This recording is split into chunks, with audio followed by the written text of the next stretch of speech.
Hola. Hola, Hola, doctora. Hola, Hola. bueno, Doctora. carita. Hola, hola. Ya. Vamos a hablar hoy día un poco de distosis de trabajo de parto. Ya yo sé que yo les dije que estudiaran del Williams y además revisaron las clases del año pasado que las hacía el doctor Sotomayor, que hoy día me lo mostró em, su compañera. Un segundito. Ya. Entonces vamos a tratar de profundizar un poquito hoy día en este tema y verle como el enfoque más práctico, ¿ya? Al igual que la semana pasada, vamos a usar el Kahoot nuevamente. Es un poquito más cortito el quiz de esta semana, sí, porque el anterior era muy largo. Pero recuerden que, de todas maneras, la evaluación siempre es formativa, es principalmente para que lleguen estudiados, para que pueda ser más dinámico el encuentro, ¿ya? Entonces, hoy día vamos a hablar de las distosis de trabajo de parto. Los objetivos de aprendizaje de esta clase son que, al terminar esta clase, logren interpretar adecuadamente un partograma y logren identificar sus distintas etapas, que diferencian un trabajo de parto fisiológico de uno distósico, que sepan explicar los riesgos asociados a las distosis de trabajo de parto, motivo por el cual es importante identificarlas, para evitar en el fondo la morbilidad que tiene asociada, e identificar las principales etiologías de las distocias de trabajo de parto. La idea es que logren enfrentar estas distocias, identificar cuál puede ser la causa, y en el fondo que sepan y que conozcan el manejo de las distocias de trabajo de parto en las distintas etapas del trabajo de parto, ¿ya? Los contenidos que vamos a revisar, vamos a hacer una parte muy cortita de introducción. Vamos a hablar del trabajo de parto fisiológico, de qué se entiende por trabajo de parto fisiológico. Vamos a hablar de la definición de las distocias de trabajo de parto y cuál es la nomenclatura más empleada hoy en día, las definiciones principales. Vamos a hablar un poco de la etiología de las distocias de trabajo de parto, que las subdividimos en motor, pelvis y pasajero principalmente. Y vamos a hablar del enfrentamiento de la paciente con distosia de trabajo de parto para finalizar con un par de casos clínicos, ¿ya? Entonces, les voy a pedir que ingresen al kahoot.com en sus celulares o en el computador y que ingresen el siguiente código, 522-963. Acuérdense de poner sus nombres y apellidos porque esto va a valer para la evaluación, ¿ya?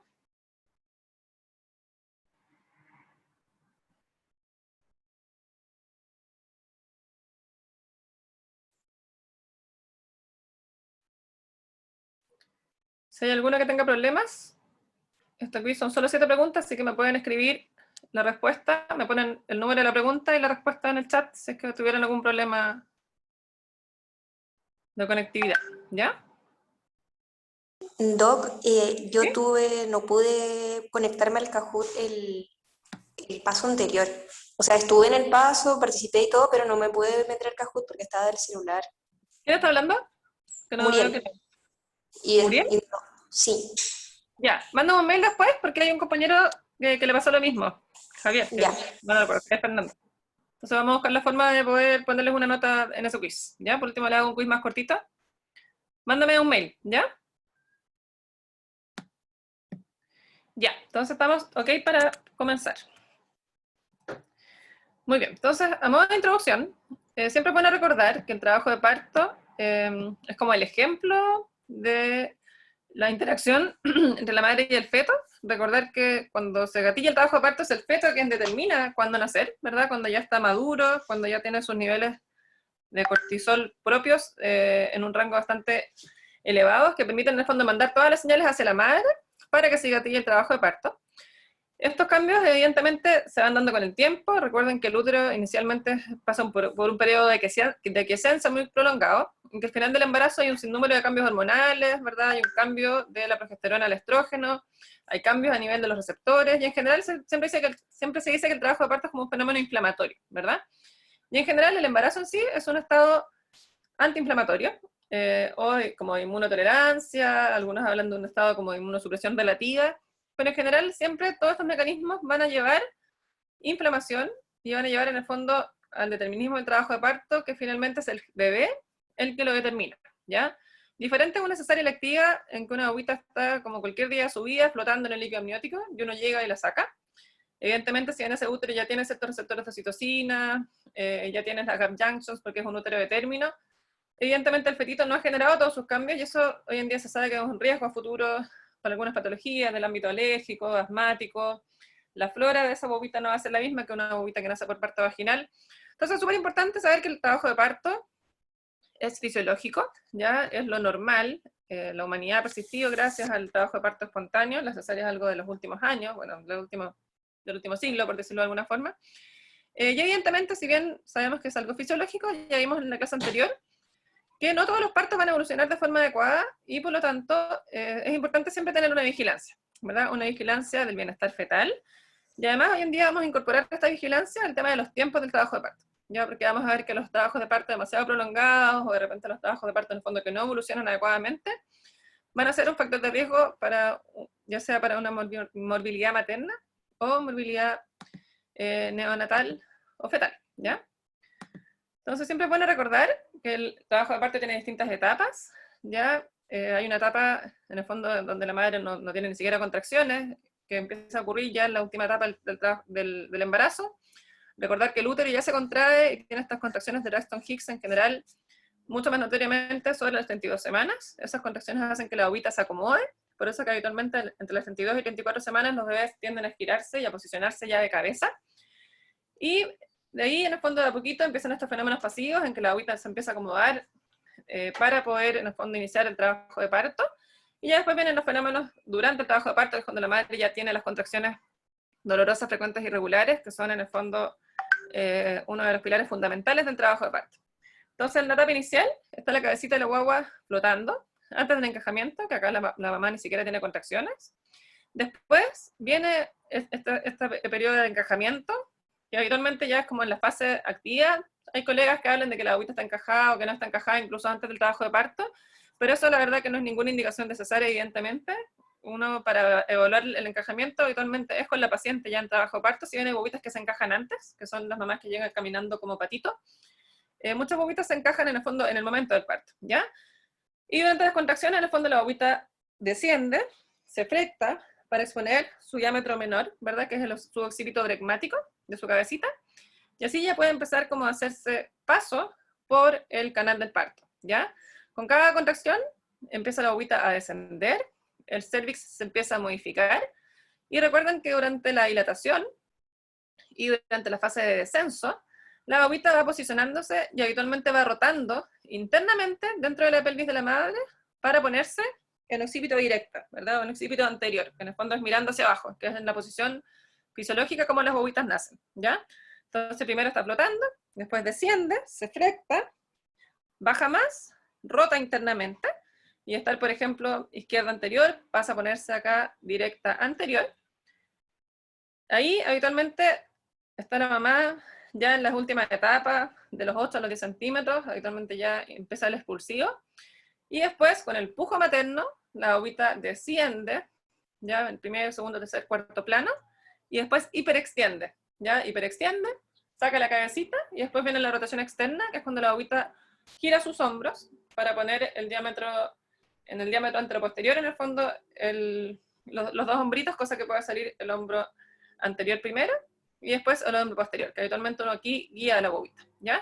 Entonces es súper importante que cuando la bobita saca su cabeza, uno tenga claridad de hacia dónde venía la bobita, porque después la rotación externa, que es cuando la bobita pone sus hombros en el diámetro anteroposterior, tiene que poner en el fondo su hombro en la misma posición en la que venía. Entonces si la bobita venía en izquierda, uno la vuelve a rotar a izquierda en el fondo para que saque su hombro anterior y posterior. En cambio, si yo la roto hacia el lado opuesto, evidentemente la bobita me queda con la cabecita ahí toda girada, ¿ya? Entonces, vamos a ver este videito que un poco muestra ya lo que yo les comentaba recién, que es una animación muy bonita, en que ahí se muestra la bobita flotando, ya con la madre empezando con las contracciones, el bebé se empieza a encajar, desciende, flecta, para exponer su diámetro menor de la cabecita. En paralelo empieza este periodo de dilatación, que vamos a ver las distintas etapas, las velocidades, etc.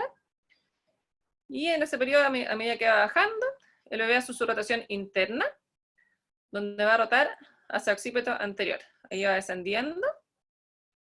Hay bobitas que se demoran más en rotar, dependiendo de la posición que vienen. Cuando son derechas se demoran un poquito más. Ahí terminó su rotación interna, sale en directa anterior. Y como venía en izquierda, después rota nuevamente izquierda. Las bobitas a veces, cuando uno no tiene claridad hacia dónde vienen, se insinúan solitos, como que solitos se giran hacia un lado o hacia el otro. Saco su hombro anterior, el hombro posterior, y luego sale ahí como nadando en el video, pero ahí uno los atrapa y los recibe con las manitos, ¿ya? No sé si tienen alguna duda de los mecanismos o de las etapas del parto, en cuanto a los mecanismos o los movimientos del... ¿Han atendido partos? Sí, o sea, hoy día Súper. ¿Y tenías claros los distintos pasos o no tanto?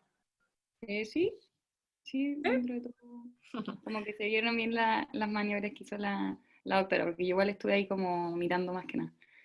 Perfecto. Bueno, la verdad que los partos realmente son súper fisiológicos, pero obviamente hay parto y parto. Pero estos son los mecanismos principales que siempre hay que saberlos. Ya sobre todo la rotación interna, la rotación externa, la salida de los hombros. Y evidentemente siempre la protección perineal al momento de atender el parto. Muy bien. Entonces, luego de haber visto muy someramente como las distintas etapas del parto en sí, como de los mecanismos del parto, vamos a hablar un poquito de qué entendemos por trabajo de parto fisiológico, ¿ya?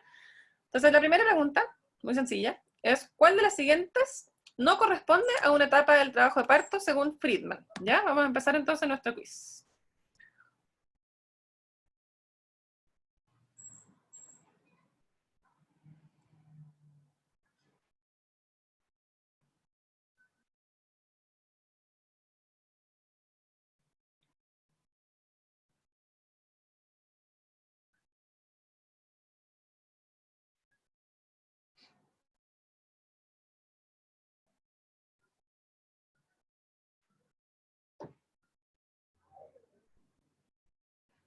Muy bien. Entonces, algunos cayeron en la pregunta, pero efectivamente la etapa de descenso no es una etapa propiamente tal, es como una subetapa, ¿verdad?, de la fase de dilatación. Pero las etapas de Friedman, que muy bien él describió, son la etapa de dilatación, la etapa del expulsivo y la etapa del alumbramiento, ¿ya?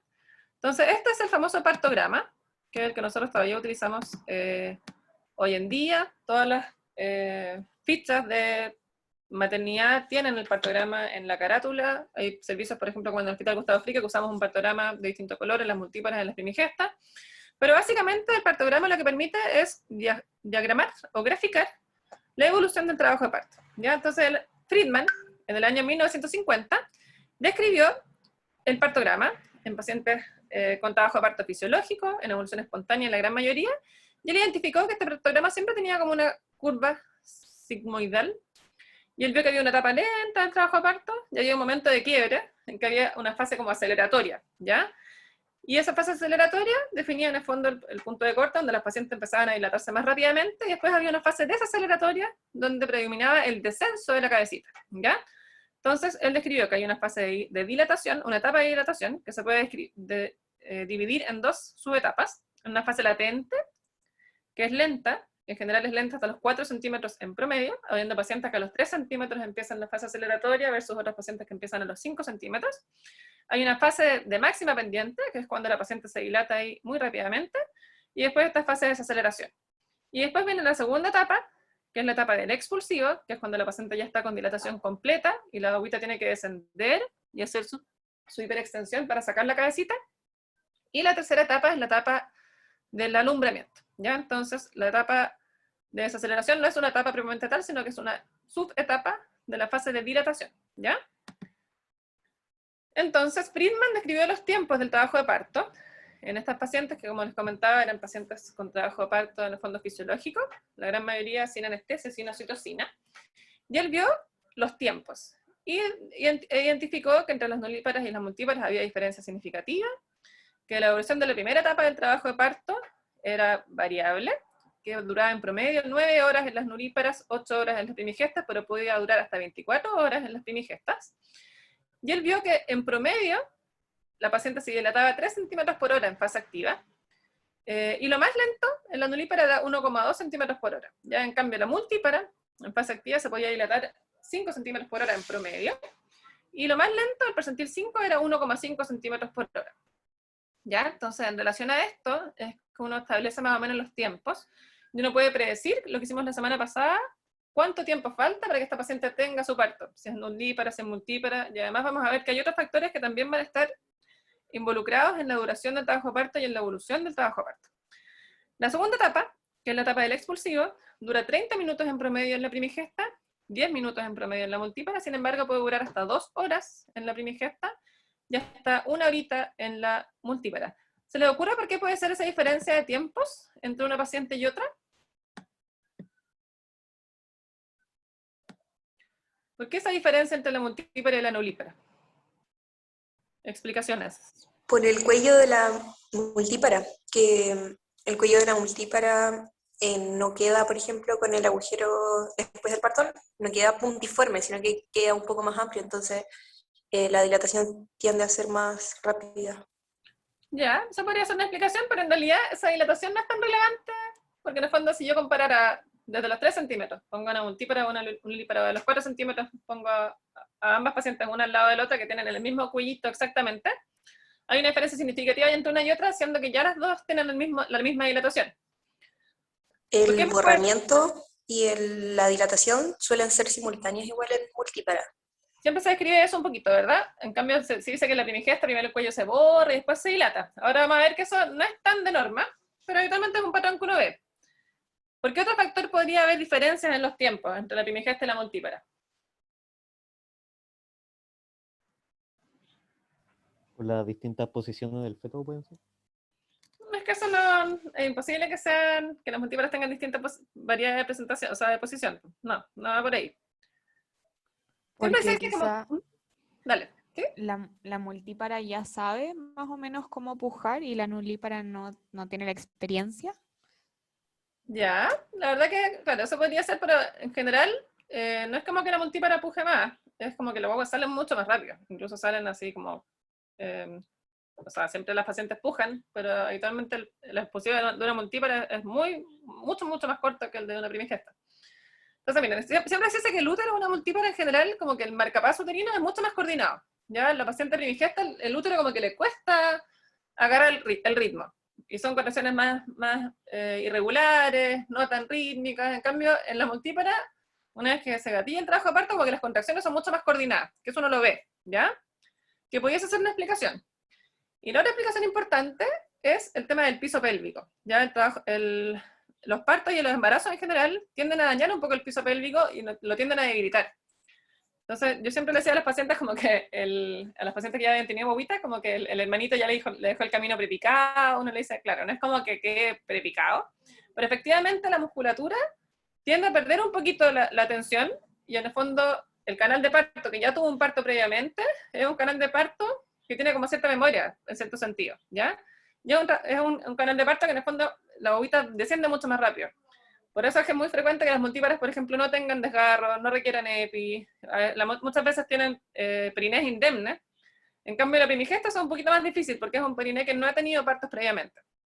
¿Ya? No quiere decir que después de un parto que el piso pélvico totalmente debilitado, pero sí está súper claro que el piso pélvico se tiende a dañar, ya mayor número de partos, mayor el daño, ¿ya? Ahora, hoy en día todo eso se puede prevenir, existe la quina preparto, quina postparto, existen formas de pujar para dañar menos el piso pélvico, pero es un factor importante y que uno lo ve, ¿ya? Porque claramente los tiempos son diferentes y en los tiempos del expulsivo, que finalmente cuando la agüita desciende por el canal del parto, es evidentemente diferente entre una primigesta y una multípara, ¿ya? Por lo tanto, es súper importante tener estos tiempos en mente. Yo sé que ustedes siempre se acuerdan del 1,2 y del 1,5, pero eso es importante siempre recordar que es lo más lento de la dilatación, ¿ya? No es el promedio, según Friedman, ¿ya? Ahora, estos son los valores de progresión normal de Friedman, que ya les dijimos. El parto precipitado en general en la primigesta se habla cuando la paciente dilata más de 5 centímetros por hora, o en la multípara más de 10 centímetros por hora. Son pacientes que en una hora ya tienen a la bobita rápidamente, que son nuestros partos en cama. Y como les comentaba, esto es lo que describió Friedman en el año 50, que ya han pasado casi 70 años de esta descripción, y hoy en día existe este otro partograma, que tampoco es tan novedoso, es del año 2010, sin embargo hay varias diferencias con las curvas de Friedman, que es el partograma de Sang. Entonces yo les quería preguntar, la pregunta 2, si la principal diferencia entre el partograma de Sang y el de Friedman es la definición de fase activa. La pregunta es si es verdadero o falso. esa aseveración. La principal diferencia entre el partograma de Zhang y el de Friedman es la definición de fase activa. ¿Qué les parece esta frase?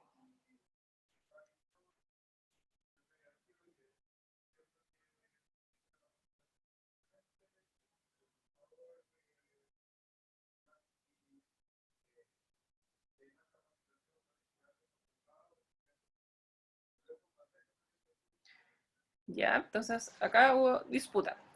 Verdadero 16 y falso 11.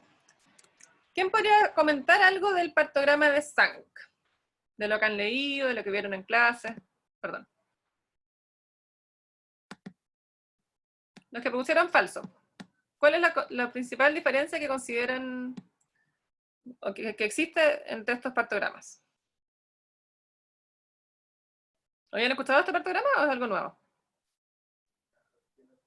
Sí, que hablan como del partograma de las mujeres contemporáneas, por lo que yo leí, y que Ya. describe que en el fondo que en el 50% de las mujeres que se evaluaron, no siempre la velocidad mínima de dilatación era 1 centímetro por hora, sino que a partir de los 5 o 6 centímetros cambiaba la velocidad y aumentaba la frecuencia, como la dilatación por hora. Perfecto, o sea, hay un cambio en las velocidades. O sea, Zhang dice, no, las pacientes no se dilatan tan rápido, ¿verdad? Sí, Ya, sí, como muy bien. más aplanada su curva. Y hablaba que era como por temas de la asistencia de los partos actuales, entre el uso de la anestesia raquídea y eso creo que era principalmente. ¿Ya? O sea, ¿tú pusiste verdadero o falso en tu respuesta? Verdadero. Verdadero, muy bien. ¿Alguien que puso falso? ¿Por qué pusieron falso? ¿O lo pusieron porque no hayan revisado lo del programa de Zhang? ¿Lo habían visto en clase igual? Hace 2 años, el doctor Sotomayor lo puso y el año pasado también. Nada más quería comentar. Bueno, claramente hay diferencias significativas entre Zhang y Friedman, ¿ya? De partida, este es el partograma de Zhang, que es del año 2010, ya que en el fondo efectivamente él demuestra que lo mismo un poquito de Friedman, que efectivamente las primigestas dilatan más lento que las multíparas de 1 que las multíparas de 2, y él dice que esta curva no es tan sigmoidea, ¿verdad? Sino que es una curva que es un poquito más horizontal, un poco más lenta. Y lo que sí hace la diferencia es que en el fondo él dice que esta fase como más aceleratoria no empieza a los 4 centímetros, sino que él dice que empieza a los 6 centímetros, ¿ya? Y es por eso en el fondo que cambia un poco el inicio de la fase activa, o la cuestiona, y dice que en el fondo uno no debiese tomar conductas muy pro-cesárea con las pacientes apenas con 4 centímetros o con 5, ¿ya? ¿Por qué? Porque hay mucha paciente que se demora entre los 4 y 6 centímetros varias horas. Incluso dicen que entre los 4 y los 6 centímetros uno podría estar perfectamente 4 horas sin dilatar o dilatando muy lentamente. Y después igual tener en el fondo una pendiente como más aceleratoria y lograr tener un parto vaginal, ¿ya? Entonces, efectivamente Zhang cambia el punto de corte y cuestiona este inicio de la fase activa y lo cambia a 6 centímetros, que es algo que vamos a ver que está considerado en las nuevas recomendaciones de atención de parto de las distintas guías internacionales, ¿ya? Y además, en el fondo, Zhang, como dijo muy bien su compañera, dice que los pacientes no dilatan tan rápidamente y va a depender en el fondo de la dilatación, la velocidad o sea, de cuántos centímetros de dilatación tiene la paciente, cuánto va a ir dilatando, ¿ya? Diferencias muy significativas entre Friedman y Zhang son que Friedman, la población fue hace 70 años atrás, como ya les comentaba, los pacientes estaban en trabajo de parto espontáneo, solo el 9% ha tenido citocina versus el 45% del grupo de Zhang, solo el 8% recibe anestesia versus el 80% del grupo del partograma de Zhang. La fase activa en Friedman comienza a los 4, en Zhang en cambio comienza a los 6, y si bien Friedman describió que la paciente se dilata 3 centímetros por hora o 5 centímetros por hora siendo primigesta multípara, Zhang encuentra que esa dilatación es más lenta, de 0,5 a 2 centímetros por hora, y además en la primigesta él describe que el expulsivo puede durar hasta 3 horas, ¿ya? Sin embargo, Friedman, que eran pacientes sin anestesia, en el 90% de los casos, el expulsivo en cambio duraba 1 hora o 2 horas, en el fondo, como límite superior, ¿ya? Y esto es importante porque este es el motivo por el cual vamos a ver que las recomendaciones un poco del trabajo parto han cambiado a nivel internacional, que no quiere decir que ustedes eso lo vean reflejado en sus prácticas clínicas o cuando empiezan en el fondo y están en preparto, van a ver que igual los tiempos que hoy en día se utilizan siguen siendo muchos los de Friedman. Sin embargo, ¿saben qué tasas de cesáreas tenemos hoy en día en nuestras maternidades? ¿Qué porcentaje de las pacientes termina en cesárea? ¿Un 34? ¿Qué es lo que recomienda la OMS? ¿Cuánto es? Un 15 a un 20%. La OMS tiene muy bien descrito que las recomendaciones necesarias deben ser un 15% y que porcentajes sobre 20% no tienen explicación. Y en el fondo tienden a tener más morbilidad que beneficio, ¿ya? Y nosotros estamos por lejos, muy lejos, de cumplir con la recomendación de la OMS. En nuestras maternidades en general tenemos tasas de cesárea en promedio de un 40%, estamos llegando casi a un 45%, ¿ya? En las clínicas privadas, mejor ni les digo, porque se van a impactar. O sea, las tasas de cesárea son casi el 90%. Eso porque no hay ninguna regulación, ¿ya? Pero en general, se supone que una primigesta tiene una probabilidad de parto de un 80%. Eso es como la estadística en un lugar donde se le brindan todas las posibilidades de tener un parto, ¿ya? Y el riesgo de cesárea debiese ser un 20%, considerando en el fondo el bienestar fetal y el bienestar materno, y en el fondo el manejo del parto que vamos a ver, ¿ya?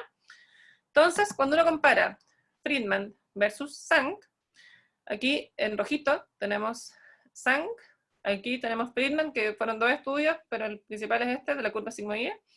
Y se fijan acá como que la fase activa en Sang parte después, a los 6 centímetros, y es una curva mucho más lenta, ¿ya? Que puede ser mucho más de 10 horas en promedio, y por lo tanto, a lo que llama Sang, es en el fondo como a no hacer cesáreas anticipadamente, ¿ya? Siempre y cuando obviamente haya un bienestar fetal o un estado tranquilizador del feto que nos permita tener un trabajo de parto más prolongadito y evitar tanta cesárea. Respecto a lo que ustedes han revisado, ¿cuál de los siguientes factores es el más determinante en la duración del trabajo de parto?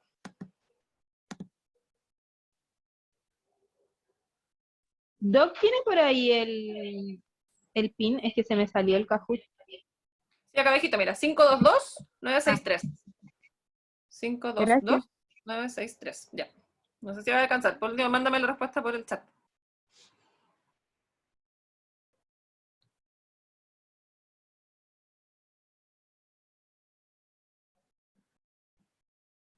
Perfecto. Entonces todos contestaron que el principal determinante de la duración del trabajo de parto es la paridad materna. Y los otros factores, el IMC materno, la edad gestacional, el peso fetal, ¿son relevantes, no son relevantes? ¿Afectan la duración del trabajo de parto? ¿No la afectan? ¿Qué opinan ustedes? Respecto al peso, doctora, sí puede afectarlo porque es un factor como de distosia, el tamaño del feto. Perfecto. Entonces, súper bien. No es lo mismo un parto de una agüita de 4,5 kilos que una agüita de 3 kilos, ni de 2,5 kilos, ni de 1,5 kilos, ni de 1 kilo o de 500 gramos. ¿Verdad? Claramente el peso del feto es un factor importante. Súper bien. ¿El IMC materno afecta o no afecta? Sí, también. También es un Sí. factor de riesgo para distosia sobre 30, creo que era. IMC sobre 30. De todas maneras, ¿verdad? De hecho, Sang, que no se los puse ahí en la diferencia, pero la gracia es que las curvas de Sang tienen un IMC promedio de los pacientes como de 30, ¿ya? Muy diferente a Friedman, que el IMC promedio era de 25. Un poquito menos, ¿ya? Entonces, claramente el IMC es uno de los factores que explicarían estos nuevos partogramas que son mucho más lentos, ¿ya? Porque se dice que en general el exceso, como que el perfil lipídico, la dislipidemia y el exceso de tejido adiposo tiene un efecto no tocolítico, pero sí te dificulta en el fondo la contractilidad uterina como regular, homogénea. ¿Ya? Y el otro factor que les puse fue la edad gestacional. ¿Es la edad gestacional un factor que determine la duración del trabajo de parto?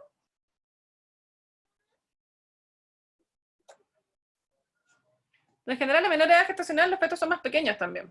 ¿Ya? Y muchas veces, además, los partos prematuros asocian infección. En general, los trabajos de parto de bobitas infectadas tienden a ser medio rápidos, porque las bobitas como que rápidamente quieren evacuar este útero que no es tan ameno. Por lo tanto, hay varios factores adicionales a la paridad, que es importante que ustedes los conozcan, ¿ya? Entonces, ¿cuáles son los factores que influyen en la duración del trabajo de parto? Claramente la paridad. Ya, si la paciente, ya obviamente, si ha tenido partos vaginales o no, se supone que la estadística dice que si uno es primigesta y inicia trabajo de parto, la probabilidad de parto es un 80%, versus si uno es multípara de 1 y tuvo una cesárea anterior, con indicación, no una cesárea innecesaria, sino que una cesárea porque hubo una distosia, porque hubo una desproporción cefalopélvica, etc. La probabilidad de tener un parto después de una cesárea sea, tener un parto vaginal después de una cesárea es un 20% y hay un 80% de probabilidades de terminar en cesárea nuevamente. ¿Ya? Por lo tanto, si uno piensa en qué paciente uno le tiene que poner todo el empeño a que sea parto, en la primigesta, ¿ya? Porque ya la paciente que llega en su segundo embarazo con una cesárea anterior, sus probabilidades de parto claramente son menores, ¿ya? El IMC materno afecta el peso fetal, incluso el sexo fetal. ¿Por qué creen que el sexo afecta el sexo del feto? ¿Cuál será el factor importante ahí? El peso. Ya en general los fetos masculinos tienden a ser más grandes que los femeninos. De hecho, los fetos macrosómicos tienden a ser más niñitos que niñitas, ¿ya? Las inducciones de trabajo de parto obviamente son más lentas que los trabajos de parto espontáneos, la prematuridad, el uso de anestesia de parto, sobre todo porque prolonga el expulsivo, y el pujo inmediato versus el diferido también se ha visto que puede tener cierta diferencia, que también son recomendaciones ya más de especialistas. Entonces, fíjense aquí en estos partogramas, este es un estudio súper entretenido que mostraba las diferencias según distintos factores. Y miren las curvas, ya las pacientes con IMC sobre 40, siempre hay una diferencia entre la multípara y la nulípara, ¿ya? Y fíjense, IMC sobre 40 es mucho más lento, de 30 a 40 un poquito menos lento, en cambio con IMC normal o bajo 25 en general son partos que avanzan bastante más rápido, ¿ya? Eso en las nulíparas, y en las multíparas lo mismo, ¿ya? O sea, la curva en la multípara con IMC sobre 40, donde que en nuestra maternidad tenemos muchas pacientes de estas características, fíjense los partogramas lo lentos que son. Y fíjense cómo recién a los 6 centímetros empiezan las fases activas, ¿ya? Esta curva es muy similar a SANG, ¿verdad? Estas curvas actuales, estos son estudios del año 2012. Aquí hay otra diferencia según el tamaño fetal. Fíjense el partograma del feto sobre 4 kilos, 3 kilos y medio, versus el feto chiquitito, bajo 2 kilos y medio, de 2 kilos y medio a 3 kilos, que también es mucho más rápido, ¿ya? O sea, acá, mucho más similar a Friedman, en cambio aquí, mucho más similar a SANG, ¿ya? Acuérdense que en los años 50 y en los años 60 en Chile, cuando surge el Servicio de Salud, Nacional de Salud y toda esta campaña contra los fetos pequeños, que era la principal causa de mortalidad infantil, acuérdense que en los años 60 en Chile la mortalidad infantil era de 125 en 1000, la tasa de mortalidad. O sea, 1 de cada 8 recién nacidos se moría antes del año, ¿ya? Y la gran mayoría era por prematurez y en el fondo por bajo peso. Y ahí surgen todas las políticas, en el fondo de la purita mamá, el control prenatal, la asistencia profesional del parto, etc. Y hoy en día ya no tenemos este problema de las guaguitas chicas y tenemos todo el problema contrario de las guaguitas grandes. Ya todos los días tenemos guaguas de 4 kilos o más de 4 kilos naciendo. No digo en cada maternidad, pero claramente en Chile nacen muchísimas guaguas sobre 4 kilos y hemos tenido guaguitas espantosamente grandes de 5 kilos 700, 5 kilos 800, porque las mamás se embarazan en muy malas condiciones y además suben mucho de peso, ¿ya? En cuanto al tipo de inicio de trabajo de parto, si es una inducción versus un parto espontáneo, fíjense las inducciones lo lentas que son, versus los partos espontáneos que evidentemente son mucho más rápidos. Y finalmente el sexo, como ya les contaba, ¿ya? El sexo masculino siempre es más lento que el sexo femenino, sobre todo en las primigestas. En las multíparas, en cambio, no hay gran diferencia, pero sí en las primigestas. Y eso porque en general, como les decía, los bebés macrosómicos tienden a ser más hombres que mujeres. Pero vamos a ver después en un estudio que les voy a mostrar. Bueno, y estos son ejemplos de partograma. Ya este es el partograma que está en la carátula perinatal de Chile. Y acá hay un partograma cuya curva es muy parecida ¿a qué curva? Si ustedes ven este partograma. A la de Friedman.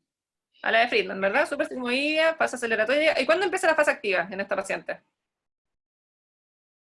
En los 5. A los 5 centímetros, ¿verdad? Perfecto. Entonces, igual está dentro de Friedman. Recuérdense que Friedman dice que empieza en promedio a los 4 centímetros. Por hay pacientes en Friedman que empieza a los 5, así como hay otros pacientes que a los 3 centímetros empieza la fase aceleratoria, ¿ya? Esta paciente, Friedman o SANG. Super Friedman. Muy rápido, ¿no? Sí, pues esta paciente es como la típica multípara que llega así, parto flat, que le dice uno. Este es el parto que el interno tiene que estar ahí al lado de la paciente porque en cualquier momento puede atender el parto, ¿ya? Súper expedito. Esta paciente, súper Friedman también, o sea, bien rápido su evaluación de trabajo de parto, ¿verdad? Todas estas pacientes son trabajos de parto espontánea, habitualmente multíparas, y en esta paciente, ¿qué le parece su partograma? La de SANG. Es más lentito, ¿verdad? ¿Cuándo empieza la fase activa en esta paciente? Como a los 4, casi a los 5. La verdad que los 5, y si se fijan, después de como 2 horas con 5, ¿verdad? Entonces, si hubiera venido acá un turno de repente un poquito más cesarístico, y lo hubiera tactado a los 4 centímetros, y después lo tactado en el fondo lo hubiera tactado acá, y hubiera dicho a 5 centímetros, lleva 2 horas con 5 centímetros, no dilata, ya dilatación estacionaria, cesárea, evidentemente esta paciente pudo tener su parto, ¿verdad? Y salió súper rápido, pues. Solo que la fase activa claramente no empezó a los 4. Y de los 5 centímetros se demoró en llegar a los 6, casi 3 horas, ¿ya? O casi 4, si se fijan acá, está recién con 6 a 7, después de estar con 5 centímetros a las 6, casi a las 10, estuvo como casi 4 horas entre los 5 y los 6, ¿ya? Y es importante que recuerden esto, porque por lo que vamos a conversar. Y este partograma, ¿en qué etapa de trabajo parto está la paciente?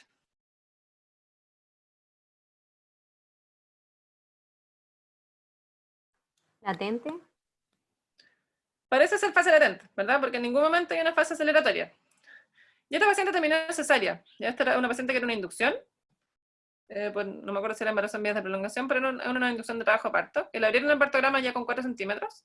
Y estuvo desde la 1 de la tarde hasta las 11 de la noche con 4 centímetros. ¿Ya?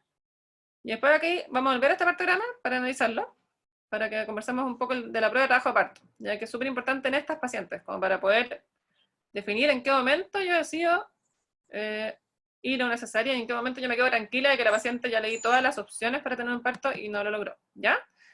Entonces, eso es un trabajo de parto fisiológico.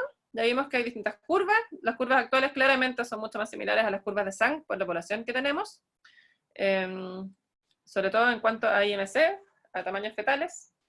Y vamos a hablar un poco de la distosia de trabajo parto, ¿ya? Las distosias de trabajo parto son aquellas evoluciones anormales del trabajo de parto, donde en el fondo hay una anomalía de lo que nosotros definimos como trabajo de parto normal, ¿ya? Súper importante que se diagnostican en fase activa, se subclasifican en distosias por prolongación o por detención, y vamos a ver que hoy en día hay una controversia en las definiciones, por lo mismo que comentamos recién de las curvas de Friedman y las curvas de Sang, ¿ya? Que según las distintas sociedades todavía no hay un consenso absoluto en cuanto a las duraciones de las distintas etapas. Entonces, la siguiente pregunta es: ¿verdadero o falso? Las distosias de trabajo de parto se asocian a morimortalidad materna y neonatal. ¿Qué opinan de esa aseveración? ¿Es verdad o es mentira?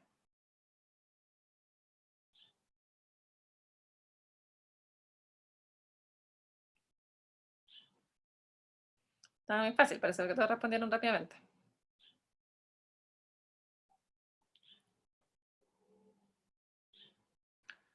Excelente. Entonces estamos todos de acuerdo de que las distosias de trabajo de parto lo importante es que se asocian a morbimortalidad materna y neonatal. Entonces, claramente el trabajo de parto distóxico, que es aquel trabajo de parto muy prolongado, se asocia a riesgos maternos y neonatales, ¿ya? ¿Cuáles son los riesgos maternos? Que uno sufre de repente cuando se pone muy vaginalista. Claramente la hemorragia postparto, ¿ya? Las pacientes que han estado en trabajo de parto mucho rato, que han estado con explosivos muy prolongados, que han recibido muchas horas de oxitocina, son pacientes cuyo útero se fatiga finalmente, y al momento de nacer la bobita, hacen una inercia uterina significativa, y terminan muchas veces en el fondo con necesidad de medidas adicionales para lograr la retracción uterina, medicamentos, suturas compresivas, hasta histerectomía, ¿ya? Y eso no solo por la inercia uterina, que es la principal causa de hemorragia postparto, sino también por los desgarros. Hay que pensar que a veces las distosias de trabajo de parto, los expulsivos prolongados, están en un contexto de bobitas a veces más grandes de la cuenta, de ciertas desproporciones cefalopélvicas, tienen más riesgo de terminar en forceps, terminar en el fondo con parto operatorio, y claramente los forceps tienen más desgarro, tienen más daño al piso pélvico, más trauma obstétrico, tanto para el bebé como para la madre, ¿ya?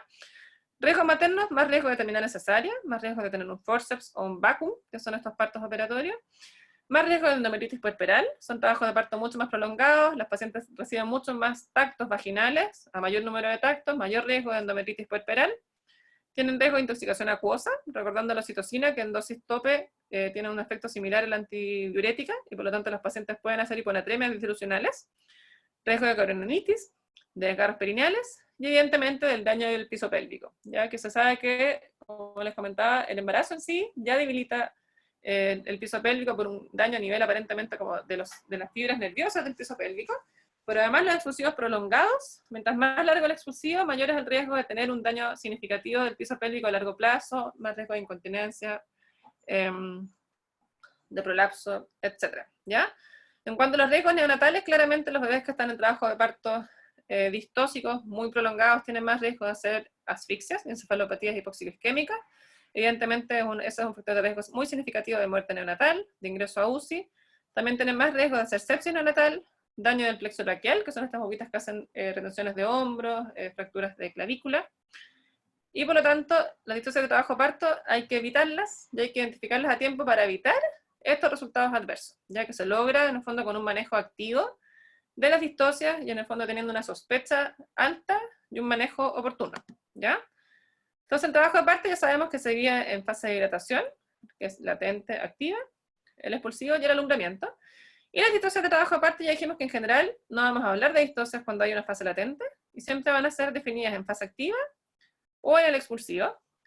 Y vamos a hablar de distocias por prolongación o por distocias de detención de la dilatación, detención del descenso, expulsivo detenido, ¿ya? No sé si hasta ahí vamos bien.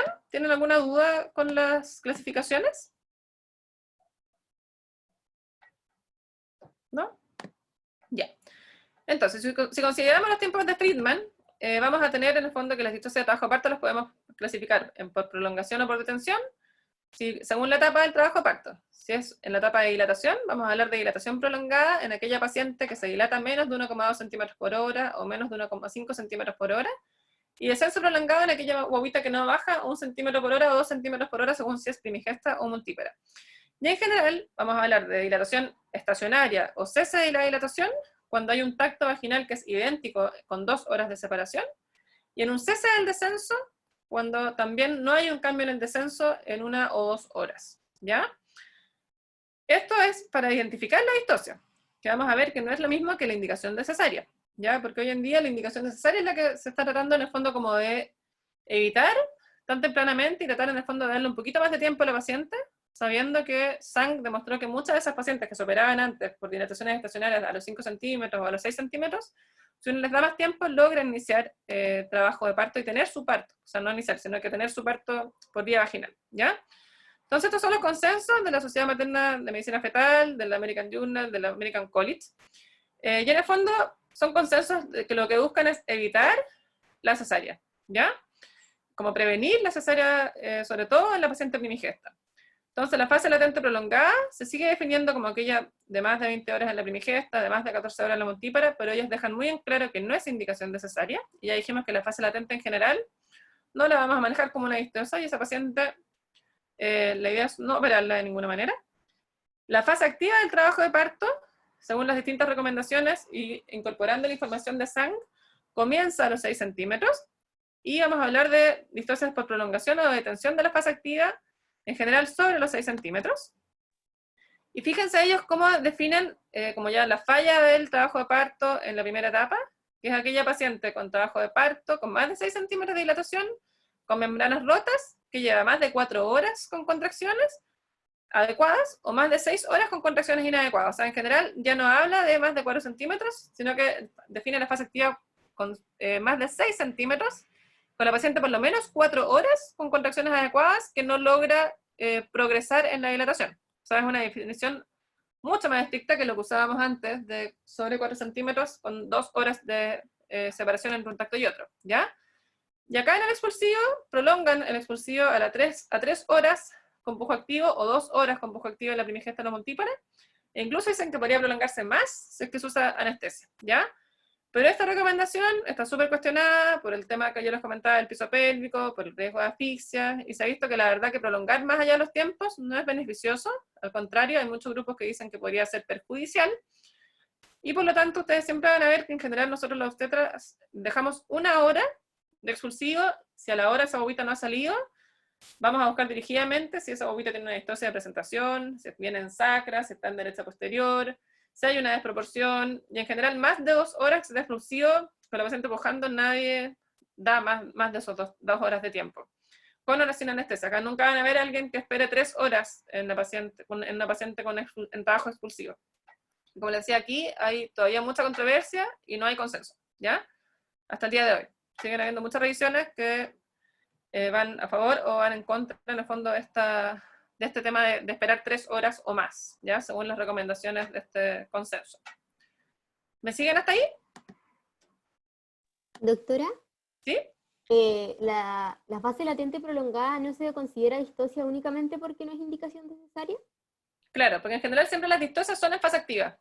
Ah, ya, ok. Cuando vamos a ver que las fases latentes prolongadas muchas veces son falsos trabajos de parto, son pacientes que son estos como pródromos, que después uno les da de alta al día siguiente, o son pacientes que no han iniciado todavía trabajo de parto y uno les da más tiempo y logran empezar. Ahora, nosotros Ya. en los hospitales no vemos mucho a estas pacientes, porque estas pacientes en general, la matrona de la urgencia la filtra, ¿ya? Y por lo tanto, uno no, como que con la paciente prodrómica, uno no tiene mucho contacto en el hospital, ¿ya? Pero a mí me pasó, cuando ya siendo especialista, empecé a ver pacientes afuera, en la parte privada, y hay pacientes que realmente están un día entero prodromeando, y con un pródromo no muy tranquilo. O sea, pacientes que no duermen en 20 horas por contracciones dolorosas, que llegan con 1 centímetro. Y ahí, el abanico de posibilidades es infinito. Y hay pacientes que llegan pidiéndote la cesárea, versus pacientes que uno les ofrece un manejo más activo porque llegan ya agotadas por llevar 20 horas con contracciones sin iniciar trabajo parto. Y a veces salen parto, a veces las guaguas están en sacra y nunca se meten, y uno le da todas las posibilidades y no inician trabajo parto. Ahí siempre hay como un misterio, una nebulosa ahí. Pero lo importante es obviamente, no indicar la cesárea de entrada solo por el hecho de estar en fase latente prolongada. Por lo menos hay que hacer una prueba de trabajo parto en estos pacientes, si uno quisiera ser más activo, y evidentemente dependiendo de paciente a paciente. Ya, gracias, doctora. Entonces, si podemos resumir, como les decía, la fase latente, que es aquella paciente, aquí les puse las distintas versiones, porque insisto que no hay consenso. Lo ideal y las recomendaciones actuales son, a nivel internacional, que uno hable de fase activa a partir de los 6 centímetros, pero eso no es lo que ustedes van a ver en la práctica clínica, porque acá lamentablemente en Chile la tasa de cesárea no es prioridad. En algunos hospitales puntuales sí, pero van a ver ustedes que en la gran mayoría de las maternidades la prioridad es que la mamá, mamá y bobita que salgan bien, pero no se considera la cesárea como una fuente de morbilidad, que sí lo es, ¿ya? Entonces la fase latente en general, de los 0 a los 4 o a los 6, vamos a hablar que es prolongada, versus un falso trabajo de parto, y estos son los tiempos. Eso se ha mantenido siempre, no ha cambiado. Ya se mantienen los tiempos de Friedman. La fase activa, vamos a hablar de dilatación prolongada o cese de la dilatación, según Friedman, cuando hay una evolución más lenta del 1,2 o el 1,5, según la primigesta multípara. Y el exclusivo va a ser exclusivo prolongado o detenido, según si no avanza en el fondo en el tacto en 2 horas o en 1 hora. El descenso y en el fondo la salida del feto, ¿ya? La fase latente o activa prolongada no deberían ser indicación de cesárea, como dijimos. Y lo ideal, en el fondo, como les decía hoy en día, es considerar la fase activa de trabajo de parto que comienza a los 6 centímetros, ¿ya? Y nuevamente recalcar que en general las recomendaciones internacionales dicen que uno debiese tomar decisiones con 4 horas con la paciente con más de 6 centímetros, sin evolución, para definir indicación de cesárea, que es una indicación que ustedes tampoco van a ver mucho en nuestras maternidades. Ahí vamos a lograr cómo profundizar más con eso cuando veamos el enfrentamiento y los casos clínicos, ¿ya? Entonces, repasando muy someramente, como las causas de distosia de trabajo de parto, ya definimos qué es un parto fisiológico, ya definimos qué es un parto distósico, y ahora hay que ver por qué los partos se distocian, ¿ya? Y en general, las distocias siempre las vamos a abordar pensando en 3 parámetros importantes. El motor, que pasa a ser básicamente como las contracciones uterinas, el pasaje, que es la pelvis materna, y el pasajero, que es el feto, ¿ya? Entonces, siguiendo con nuestro quiz, ¿cuál de las siguientes no corresponde al manejo de la falla del motor? En relación a lo que ustedes pudieron revisar, ya los conceptos que tienen.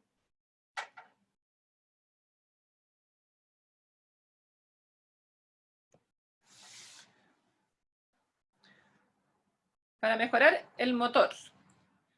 ¿Cuál de los siguientes no corresponde a un manejo que promueva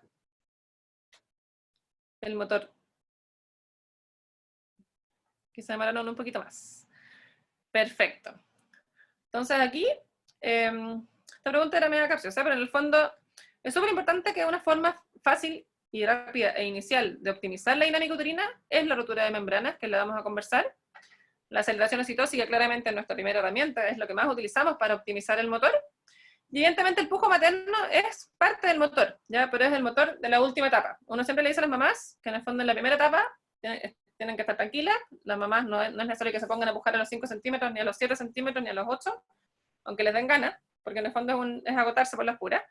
Y la verdad que la primera etapa del trabajo de parto es la guaguita la que la hace completamente, o sea, toda la fase de dilatación, la mamá no hace nada, nada entre comillas, porque lo que tiene que lograr la mamá es tolerar el dolor, que es muy fuerte, y evidentemente la anestesia ayuda mucho en ese sentido, pero la anestesia de trabajo de parto no es un manejo en la falla del motor, sino que al contrario, la anestesia de trabajo de parto, como disminuye la sensación de pujo, tiende a prolongar los expulsivos, que eso está súper claro, pero es importante saber que la anestesia de trabajo de parto no distocia, ni prolonga los tiempos de la dilatación tampoco, ¿ya?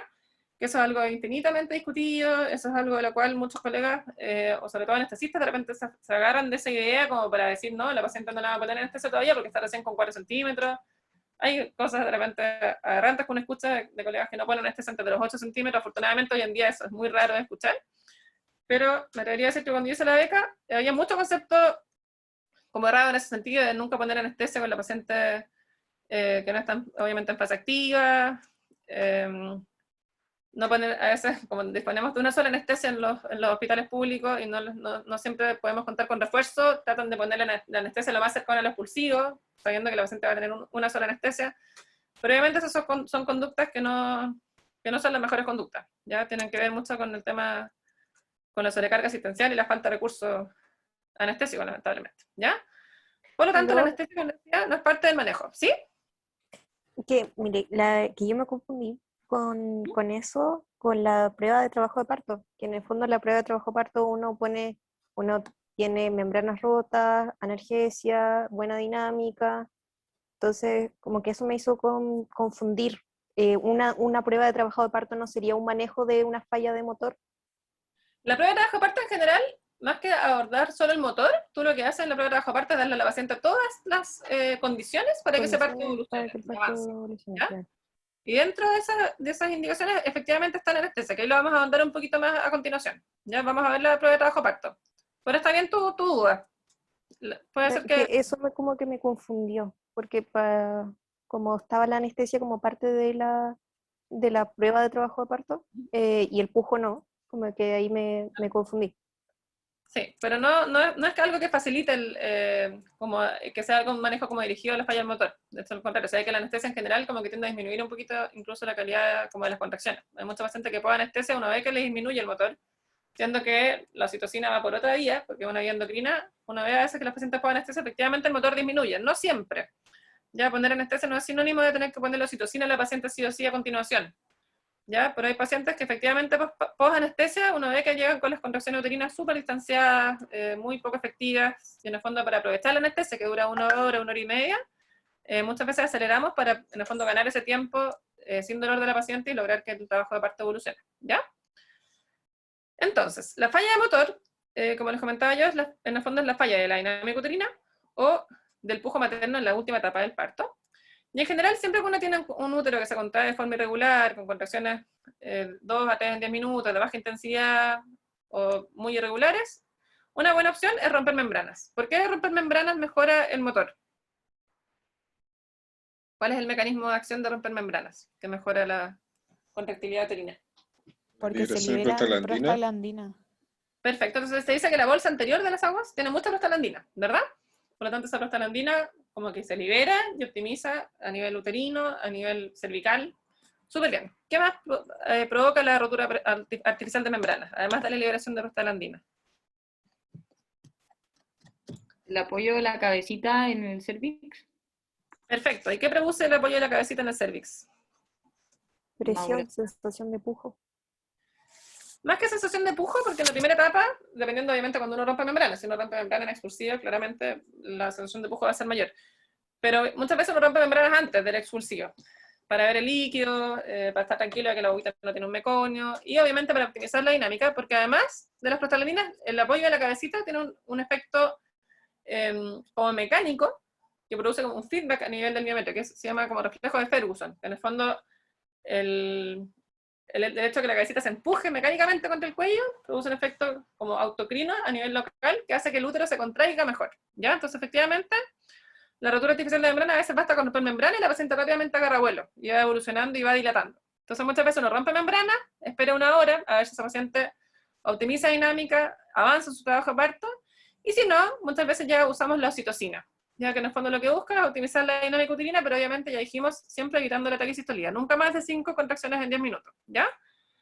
La oxitocina es muy cortito, la gracia que tiene es que es de vida media muy corta, tiene una vida media promedio de 5 minutos, pero los niveles estables se alcanzan en los 30 minutos. Entonces la gracia de la oxitocina es que yo empiezo la infusión y ya rápidamente a los 5 minutos yo ya tengo oxitocina circulante en la madre, que van a alcanzar un nivel estable más o menos en media hora, pero si yo suspendo la oxitocina, en 5 minutos esa oxitocina ya se barre, ¿ya? Y esa es la gracia de la oxitocina, que yo la puedo iniciar y suspender cada vez que quiero, y la puedo ir aumentando, la puedo ir disminuyendo, y siempre hay que tener como la precaución de nunca dar más de 42 miliunidades por minuto, porque sobre esa dosis la oxitocina tiene una configuración muy similar a la antidiurética, y por lo tanto los pacientes pueden hacer intoxicación acuosa, ¿ya? Y la gracia de la oxitocina es que uno lo puede titular según cada paciente, y podemos usar distintos protocolos, ¿ya? En general, en las maternidades, como no tenemos una matrona por paciente y menos un médico por paciente, siempre utilizamos protocolos más seguros de dosis baja, de ascenso lento, ¿ya? Porque en el fondo, los protocolos de dosis alta, que si bien son buenos para sacar a una bobita rápidamente, pueden distesar a veces a las bobitas también, porque tienen más riesgo de taquicistolía, ¿ya? Pero la gracia es que si uno pudiera tener un manejo personalizado paciente a paciente, con monitorización y evidentemente como con una vigilancia adecuada, uno podría, según cada paciente, definir si voy a hacer un protocolo en dosis baja o en dosis alta. Por ejemplo, si tengo una bobita prematura con una infección intraamniótica, yo no quiero que esa bobita esté 12 horas en trabajo aparte, y por lo tanto puedo hacer un manejo mucho más activo, ¿ya? Y puedo hacer un protocolo en dosis alta, pero obviamente evitando la taquicistolía, que no sería nada de bueno en una bobita con infección, porque ya sabemos que su reserva es media límite, ¿ya? Pero uno puede ir jugando en el fondo con estos distintos protocolos. Fíjense en las maternidades donde están rotando, que en general usamos protocolos más en dosis baja que en dosis alta, porque son mucho más seguros, ¿ya? Y la gracia, como les decía, es que la dosis alta disminuye la duración del trabajo de parto, disminuye las cesáreas por distosia o por inducción fallida, el parto operatorio, la sepsia neonatal y la coriolenitis, pero aumenta las cesáreas por sufrimiento fetal, y evidentemente la hiperestimulación uterina o los síndromes de taquicistolía, ¿ya? Por lo tanto, esto es caso a caso, y en general en nuestras maternidades, que no tenemos un monitor por paciente, una matrona por paciente, usamos protocolos en dosis baja que son mucho más seguros, ¿ya? Entonces es súper importante saber que la oxitocina viene en 5.000 miliunidades o 5 unidades por ampolla, y es muy fácil de preparar en general, porque es una ampolla en 500 cc, que como tiene 5.000 miliunidades, te quedan 10.000 unidades por cc, ¿ya? Y con eso uno se maneja y uno puede ir haciendo las distintas infusiones, podemos hacer bombas de infusión continua, podemos poner incluso goteo, ¿ya? En general, siempre hay que pensar que 20 gotas son 1 ml, entonces en general, el goteo, por ejemplo, cuando los pacientes pasan a la sala de parto, que pasan sin bomba de infusión continua, yo siempre digo que debe ser como 1 gota por segundo, y no más. Porque más de eso, muchas veces ya nos acercamos a pasarnos de la dosis tope, ¿ya? Entonces, hagan el ejercicio los que están en preparto, y cuando pasen por preparto, de hacer este cálculo, ya que no es nada difícil, pero es importante en el fondo saber cómo uno puede ir titulando. En distintas maternidades usan distintos protocolos. Este es el protocolo más habitual, de 18 ml hora. Ahora hay otros grupos que empiezan con 30 ml y van subiendo 30 ml cada 15 minutos, cada 30 minutos, según si usan dosis, o sea, protocolos de dosis baja o protocolos de dosis más alta. Y eso puede ser por bomba de difusión continua, por dosis flow. No sé si conocen el dosis flow. Sí, es el que va poniendo gotitas por minuto. Sí, el dosis flow es como un cilindro que uno va poniendo como los ml minutos. Que es lo mismo con la bomba de difusión continua, la gracia es que no es con bomba, sino que es un dosificador. Y es súper útil, la verdad. Se usa mucho. Sobre todo como en las clínicas, por ejemplo, no hay bombas de difusión continua para la oxitocina. Usamos siempre el dosis flow. ¿Alguna duda con la oxitocina? Esto obviamente es la oxitocina en cuanto a aceleración oxitósica. Después, cuando hagamos el paso de hemorragia posparto, vamos a ver la oxitocina con su otra cara de anti-inercia uterina, ¿ya? Entonces, vimos el manejo del motor, romper membranas, oxitocina, y evidentemente el pujo materno, que al final es un reflejo, pero hay pacientes que de repente con anestesia ese reflejo se les suprime, entonces hay que ayudarlos un poquito a pujar, ¿ya? En cuanto a las alteraciones del pasaje, que es la pelvis, ya claramente no existe este concepto de pelvis estrecha, la pelvimetría también está en desuso, ustedes tienen que saber si igual, en el fondo, los distintos diámetros, la conjugada obstétrica y todas esas cosas históricas, como por cultura general, pero ya nadie lo usa, la verdad que nadie mide pelvis interna, ni siquiera y externa menos hoy en día, Y lo que sí usamos es el concepto de la desproporción cefalopélvica, ya que es aquella paciente en que uno sospecha que podría haber una desproporción entre el tamaño de la pelvis y el tamaño fetal. Muchas veces porque el feto es más grande en el fondo a lo que esa pelvis puede soportar, ¿ya? Y en general, hoy en día usamos la prueba de trabajo de parto, como para hablar de la pelvimetría, como reemplazó la pelvimetría, la prueba de trabajo de parto y la maniobra de Hillis-Müller. ¿Se acuerdan cuál es la maniobra de Hillis-Müller? ¿Alguien la podría describir?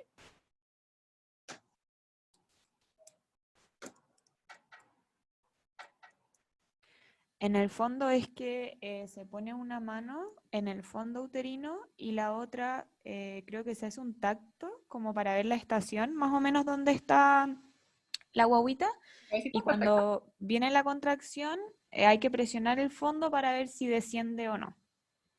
Súper. Entonces, en el fondo es como una forma de ver si la cabeza baja o no baja. Ya que a veces lo hacemos con la manito, o a veces le decimos a la paciente que puje. Y uno tacta a la paciente y le dice a la paciente que le pide pujar. La maniobra original es que uno empuja el fondo uterino, pero lo que hacemos muchas veces es que la paciente puja y uno con la manito percibe si la guagua baja o no baja. ¿Ya? Y eso nos da como cierta impresión de si ese feto va a bajar o no va a bajar, o si en el fondo está distóxico, si no desciende, si desciende o no desciende, en el fondo, con un buen pujo, ya que es lo mismo que empujar. Cuando la guagua está muy distóxica o claramente hay una desproporción, la guagua no baja, y por mucho que la paciente puje o por mucho que uno apriete el útero, la guagua se queda ahí y no progresa en el descenso. Versus cuando hay una proporcionalidad, que uno ve que la guaguita como que te hace paso y como que uno siente que la guagua te empuja la mano y que va bajando. Y eso es como milímetro a milímetro, ¿ya? Y la prueba de trabajo de parto, vamos a hablar un poquito a continuación. Y la pregunta es, les pido perdón por hacer las preguntas negativas, pero el Kahoot no da otra opción, porque si no tendría que poner las puras verdaderas o falsas. Entonces la pregunta es, ¿cuál de las siguientes no corresponde a una condición de la prueba de trabajo de parto?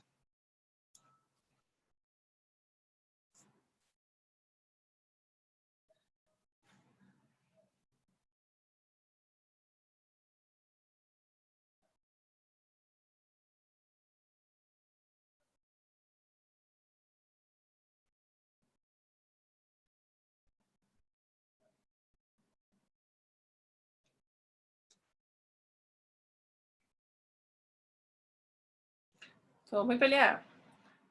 Entonces, en general, la prueba de trabajo de parto se inicia siempre con la paciente en fase activa, ¿ya? Tiene que haber una dinámica activa, pero no necesariamente tiene que haber aceleración oxitóxica, porque hay pacientes que pueden tener contracciones rítmicas, regulares, 3, 4 en 10 minutos, sin necesidad de aceleración oxitóxica, ¿ya? La anestesia de parto es una condición que está incluida en la prueba de trabajo de parto y también las membranas rotas, ¿ya? Entonces, en general, la prueba de trabajo de parto tiene que tener todas estas condiciones, ¿ya?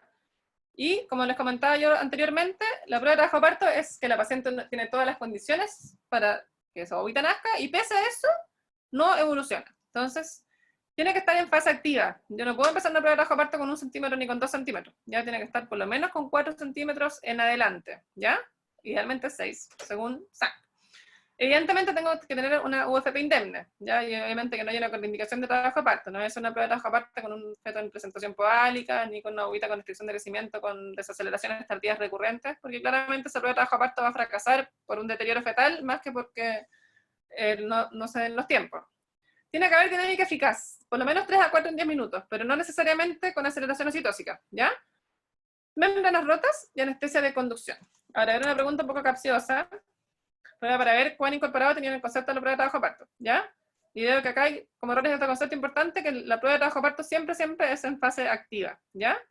Y la aceleración oxitóxica, si bien la mayoría de las pruebas de trabajo de parto van a llevar aceleración oxitóxica, no es un desde, ¿ya? Uno puede hacer una prueba de trabajo de parto en una paciente con dinámica espontánea de 5 en 10 minutos, y no voy a necesitar poner la oxitocina si ya tengo una dinámica activa, ¿ya? Porque si no, puedo generar una taquicistolía. ¿Y cuándo voy a hablar de prueba de trabajo de parto fracasada?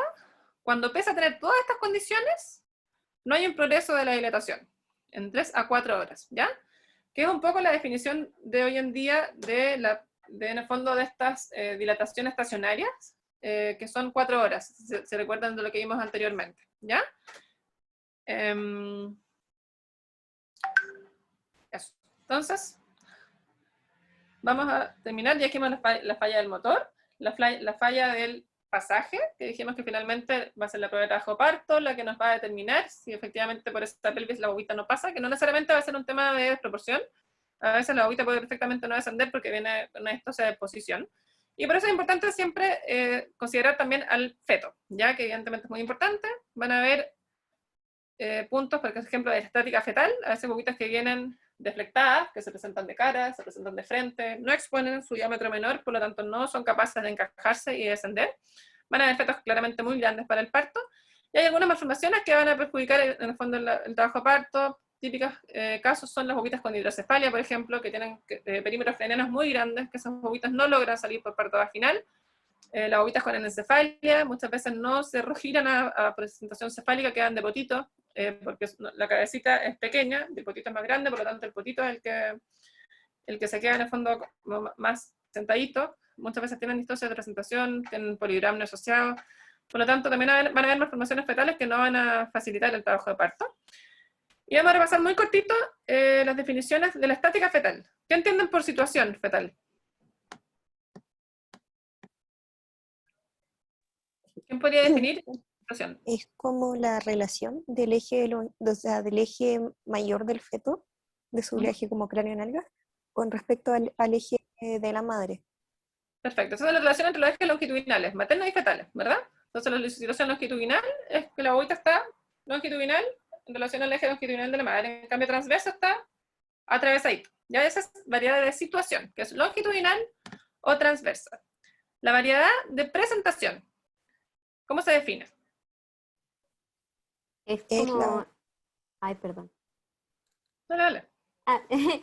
Es como el polo que presenta el feto, ya sea cefálico o caudal, o bueno, si está en transversal serían los hombros, al canal de parto. Perfecto. Entonces es polo fetal que se expone a la pelvis materna, ¿verdad? Que puede ser la cabecita cuando están cefálicos, las nalgas cuando están de poto, o el hombro cuando están en situación transversa. Perfecto. O sea, la presentación transversa no existe. Ustedes muchas veces lo van a ver escrito, pero es un tema semántico que no corresponde. Situación transversa, ¿ya? Y la presentación va a ser cefálica, nalgas u hombros. Y la de nalgas se subdivide en nalgas franca, que es esta guagua que está como de potito con las patitas hacia arriba, o en nalgas incompleta o completa, que es la bobita que tiene las patitas abajo. O sea, hay una patita abajo, una patita arriba. Y eso, la única relevancia que tiene es que en la cesárea uno saca los bobitos de forma diferente. Cuando vienen nalgas francas, así, uno saca el potito completo hacia afuera. Y al final saca los pies de la bobita. En cambio, cuando son nalgas incompletas, uno agarra las patitas y saca las patitas primero y después el potito, ¿ya? Porque si no, se queda una patita adentro, se te desgarra la cicatriz, o sea, la herida, medio complicado. Entonces es súper importante identificar durante la cesárea qué variedad de nalgas es, si presenta las patitas o si presenta el poto, ¿ya? Para ver cómo se saca. La actitud fetal, ¿cómo se podría definir? Es la relación que tiene el feto con respecto como a su propio cuerpo, si está flectado o está en extensión. Perfecto, es como la relación de las partes fetales, ¿verdad? Como entre sí. O sea, lo habitual es que la bobita está así, flectado. Hay bobitas que a veces van a estar así, deflectadas, ¿ya? O a veces van a estar así, de cara. Y claramente estos son presentaciones distóxicas y esa bobita exponiendo ese eje, que es como el occipito bentoniano, no va a pasar por el canal de parto. No se puede meter así mirando hacia afuera. Ya a veces ha pasado. Que a mí no me ha tocado nunca, pero han habido casos en que uno le palpa la boquita, le hace el tacto y le mete el dedo a la boca y la boca. Claramente esa bobita no logra bajar, ¿ya? Y la posición fetal va a ser en el fondo el punto de reparo en relación a la pelvis, que siempre vamos a hablar en relación, en el fondo, como a las espinas ilíacas, ¿ya? Cuando están de vértice van a presentar el occipucio, cuando están de cara el mentón, de nalgas presentan el sacro y de hombros la escápula, pero en general esta variedad, la cara es muy rara, esa variedad de presentación, y en general nalgas y hombros estos pacientes habitualmente ya no llegan en trabajo parto, ¿ya? Y ya no atendemos partos en presentación de nalgas, porque antes, claro, cuando se atendían partos se decía estaba en variedad de presentación o en variedad de posición sacro, ilíaca, anterior, eso hoy en día no lo van a ver. Entonces lo más importante es que identifiquen las variedades de posición cuando están en el fondo con el occipucio, ¿ya? Estas son variedades, como yo les comentaba, distóxicas de cara, y esa bobita claramente no logra salir, porque no logran descender. Y esto es lo que nosotros habitualmente describimos, que es siempre importante palpar las fontanelas. La fontanela anterior es como un rombo, en cambio la fontanela posterior es como un lambda. Y eso es lo que uno palpa. Para comenzar, uno parte, cuando no se orienta mucho, parte por lo menos palpando la sutura sagital, Y después buscamos siempre aquí el lambda, que es como esta B, que uno la palpa como lo corta. Eso sirve a veces tocarle la cabecita a la guagua apenas nacen, cuando están en la sala de parto, tóquenle la cabecita a la guaguita, para que le toquen ahí el lambda, y vean cómo se siente. Y así uno puede ver la variedad de posición de la guaguita, que es muy importante, porque así uno identifica la guaguita vistósica, que viene en posterior, que viene en derecha posterior, que se va a demorar un poquito más en rotar, versus las izquierdas, que son más eutóxicas, ¿ya? Entonces, esta variedad de posición es una occipito ilíaca derecha posterior. Esto es pensando siempre como que uno está tratando a la paciente con la paciente, en el fondo como uno está abajo de la paciente, tal cual si la estuviéramos examinando en la sala de partos, ¿ya? Entonces, esta variedad de posición es occipito ilíaca derecha posterior. Esta al ladito, la letra B, ¿quién la puede describir? Variedad de posición de la letra B. Es una occipito ilíaca transversa. Ay, perdón. ¿Ya? Izquierda. ¿A qué lado? Izquierda. No. Derecha. Ay, perdón, derecha. Derecha. Ya esto es como si uno estuviera tratando a la paciente así, tal cual. Entonces acá tiene la frente y hacia la derecha tiene el occipucio, ¿ya? Perfecto. Letra A. ¿Qué variedad de posición es la letra A?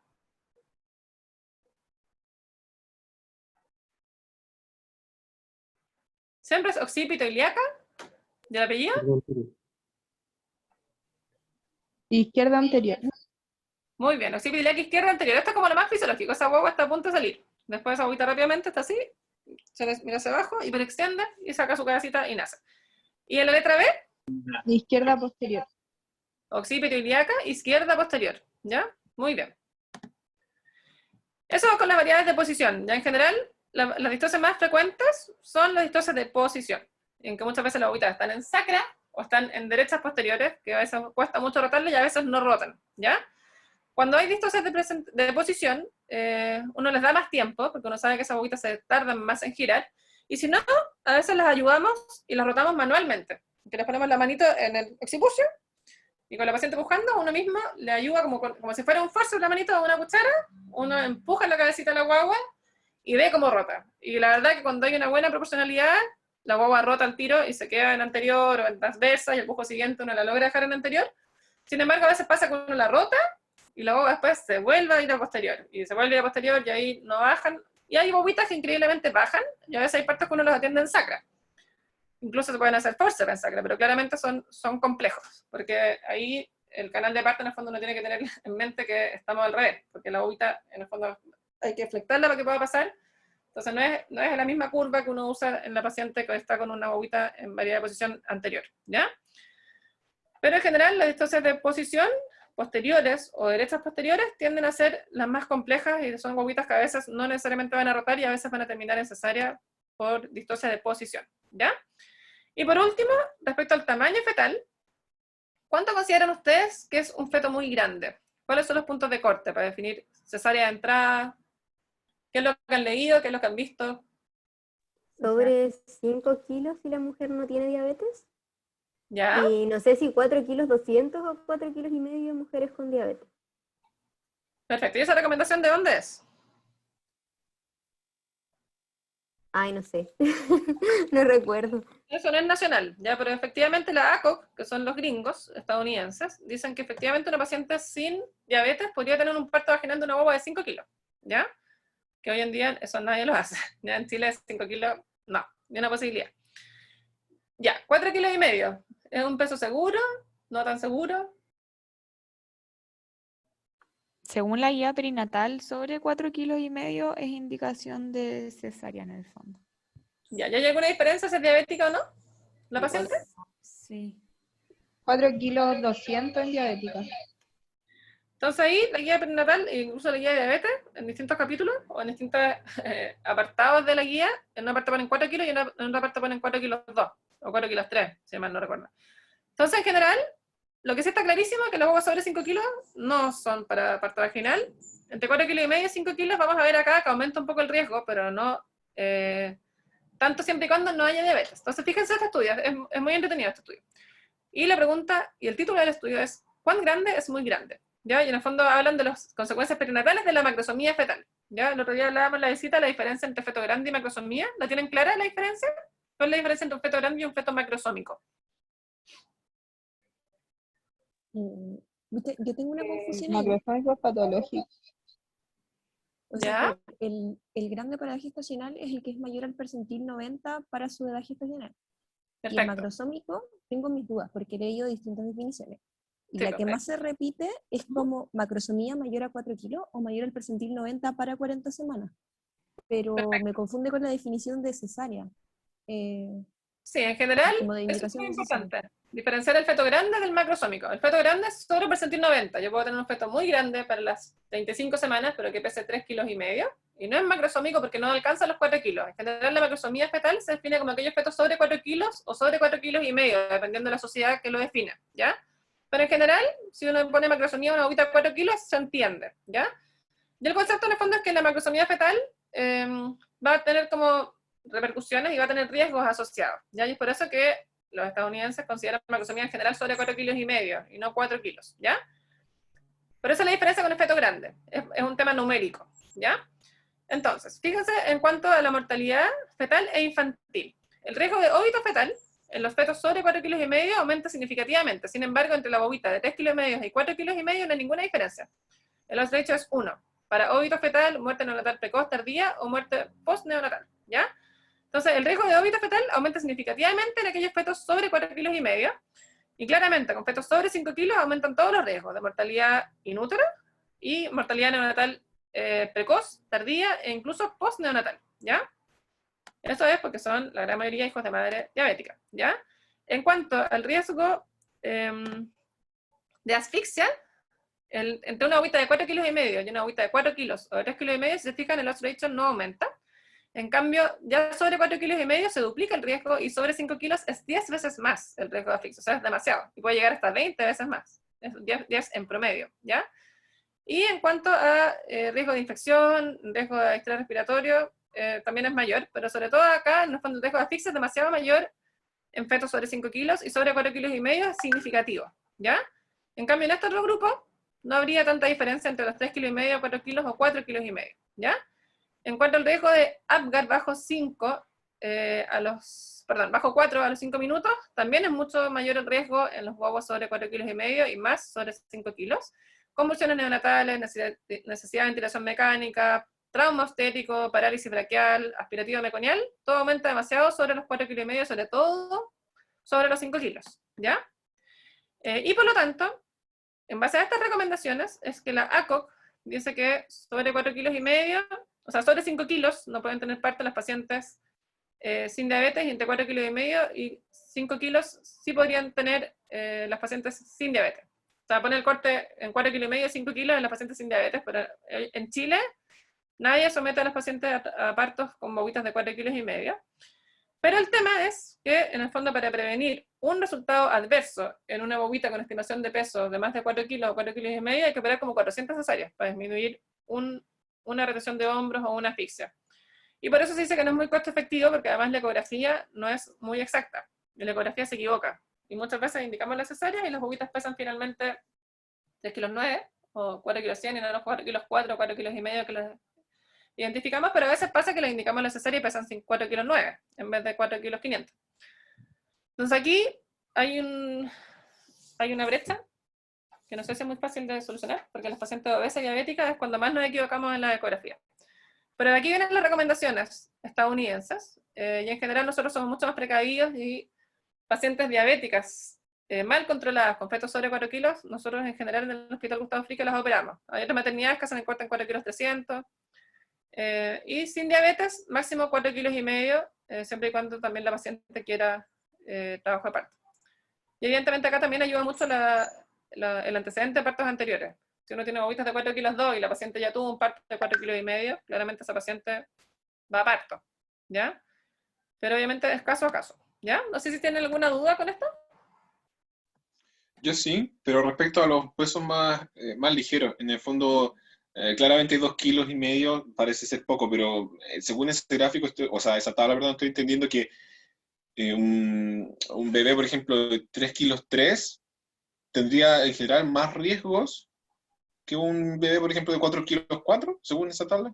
Es que acá, ese es el tema, porque acá habría que entrar a ver específicamente qué porcentaje de las bobitas de este subgrupo, porque en el fondo los intervalos son muy amplios, ¿verdad? Claro. O sea, de 3,5 kilos hay 1 kilo de diferencia. Acá lo mismo, pues claramente en el fondo estos son huevos con restricción muchas veces. Que no es la hueva de 3,5 kilos la que tiene restricción, pero sí la de los 2,5 kilos. ¿Te fijas? ¿Te fijas? Claro, pero no la de 3.300, por ejemplo, o 3.000. O sea, esa es mi pregunta, como de 3.300, 3.200 en arriba, eso. Acá la gracia, o sea, este estudio lo que hace es este intervalo, y en este subgrupo, donde entran los fetos pequeños para la edad gestacional, hay más riesgo porque están los restringidos también involucrados. ¿Te fijas? Ahora ya habría que entrar a ver qué porcentaje de las bobitas de este intervalo son de 2,5 kilos, cuántas de 3,5 kilos, etc. Pero obviamente una bobita de 3,5 kilos es una huevo promedio, que es como la hueva más segura. A diferencia de las bobitas, claro, bajo 2,8 kilos, 2,7 kilos, dependiendo de la edad gestacional. Los restringidos de macrosómicos claramente son grupos de riesgo, lo vimos la semana pasada. De asfixia y mal resultado. Ya, y para finalizar vamos a tratar de integrar todo esto que vimos, y vamos a hablar un poquito del enfrentamiento de la paciente con distocias de trabajo parto. Entonces, la última pregunta es ¿verdadero o falso? Que el manejo de las distocias de trabajo de parto es similar en las distintas etapas del trabajo de parto. Entonces, el manejo de las distocias es similar en las distintas etapas del parto. ¿Verdadero o falso?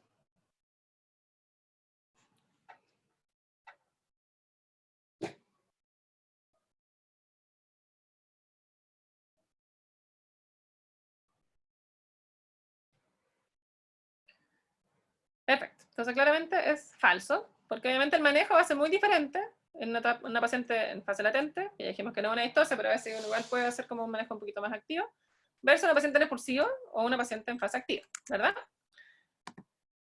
Entonces, cuando uno va a hacer el enfrentamiento de los pacientes con distosia de trabajo parto, de partida uno identifica en qué fase del trabajo parto está la paciente. Si está en fase activa, si está en expulsivo, ¿qué distosia tengo yo? Si es una distosia por prolongación o una distosia por cese de la dilatación, por cese del descenso. Y ahí en mi cabecita yo pienso en mis tiempos, ¿ya? ¿Cuánto debe estar dilatando esta paciente por hora? ¿Cuánto debe estar descendiendo esta bobita por hora? Y el enfrentamiento va a ir dirigido a mis causas, ¿verdad? Siempre voy a evaluar el bienestar fetal, pero además, evidentemente tengo que ver cómo está el motor, cómo está el pasajero, cómo está esa pelvis. El motor lo veo en el monitor. Qué rima. ¿Cuántas contracciones tengo? Si hay una dinámica regular, si es una dinámica irregular, son contracciones realmente como efectivas, de buena intensidad, de buena duración, o son contracciones más o menos. El pasajero, eso yo lo puedo evaluar, si es que la paciente tiene ecografías previas, uno puede hacer incluso una estimación de peso manual, de la estimación de peso fetal, que en general se correlaciona bastante bien con la ecografía en manos más o menos adiestradas. En las pacientes muy gorditas, claramente la estimación de peso clínica falla. Y en cuanto a la pelvis, sirve mucho, como yo les comentaba, los partos previos. Si yo tengo una mamá que tuvo una boba previamente de 4 kilos, yo tengo claro que esa pelvis es una pelvis que me va a permitir tener un parto de una bobita incluso a veces de más de 4 kilos. Versus pacientes con cesáreas anteriores de boba media chica, uno pone en duda si esa pelvis será como suficiente para ese feto. Y vamos a hablar un poquito del manejo, y vamos a hablar específicamente de cuándo vamos a indicar cesárea en las distintas etapas, ¿ya? Entonces, recordando las definiciones que ya vimos, de la fase latente, de la fase activa o el expulsivo, que vamos a seguir utilizando un poquito a Friedman en estas definiciones. Recordar que en general las fases latentes no van a ser indicación necesaria y que vamos a tratar de hablar de fase activa en la paciente con 6 centímetros cuando haya un bienestar fetal o un bienestar en el fondo tranquilizador. Y siempre recordar esto, que si se fijan en la definición de falla de trabajo de parto o cese de la dilatación, ¿qué es lo que están haciendo en estas recomendaciones actuales? En este tipo de pacientes, que están diciendo que tiene que estar más de 4 horas con contracciones. ¿A qué se parece esto, de lo que vimos hoy día en la clase? ¿A la prueba de trabajo parto? A la prueba de trabajo parto. Entonces, lo que dicen las recomendaciones actuales es que en el fondo casi que todas las pacientes debiesen tener una prueba de trabajo parto, o sea, debiesen estar al menos 4 horas, con todas las condiciones para poder decir yo que ya esa paciente no progresó y la puedo operar tranquilamente sabiendo que esa paciente ya no le queda otra que ir a cesárea. ¿Se entiende? Esto es como nuevo, entre comillas, y es algo que ustedes no siempre van a ver. Y van a ver turnos de repente que igual operan a las pacientes con 6 centímetros en 2 horas, pero en el fondo si uno tiene una bobita que está bien, con un buen monitoreo, una paciente que está tranquila, no como las que uno ve de repente en nuestras maternidades que están súper agotadas, muriendo del dolor porque no siempre recibe la anestesia necesaria, uno podría, con anestesia y todo, darle a esa paciente las 4 horas tranquilamente, que es algo que uno hace, ¿ya? Sobre todo cuando tiene todas las condiciones, ya sea en el hospital o ya sea en este sistema.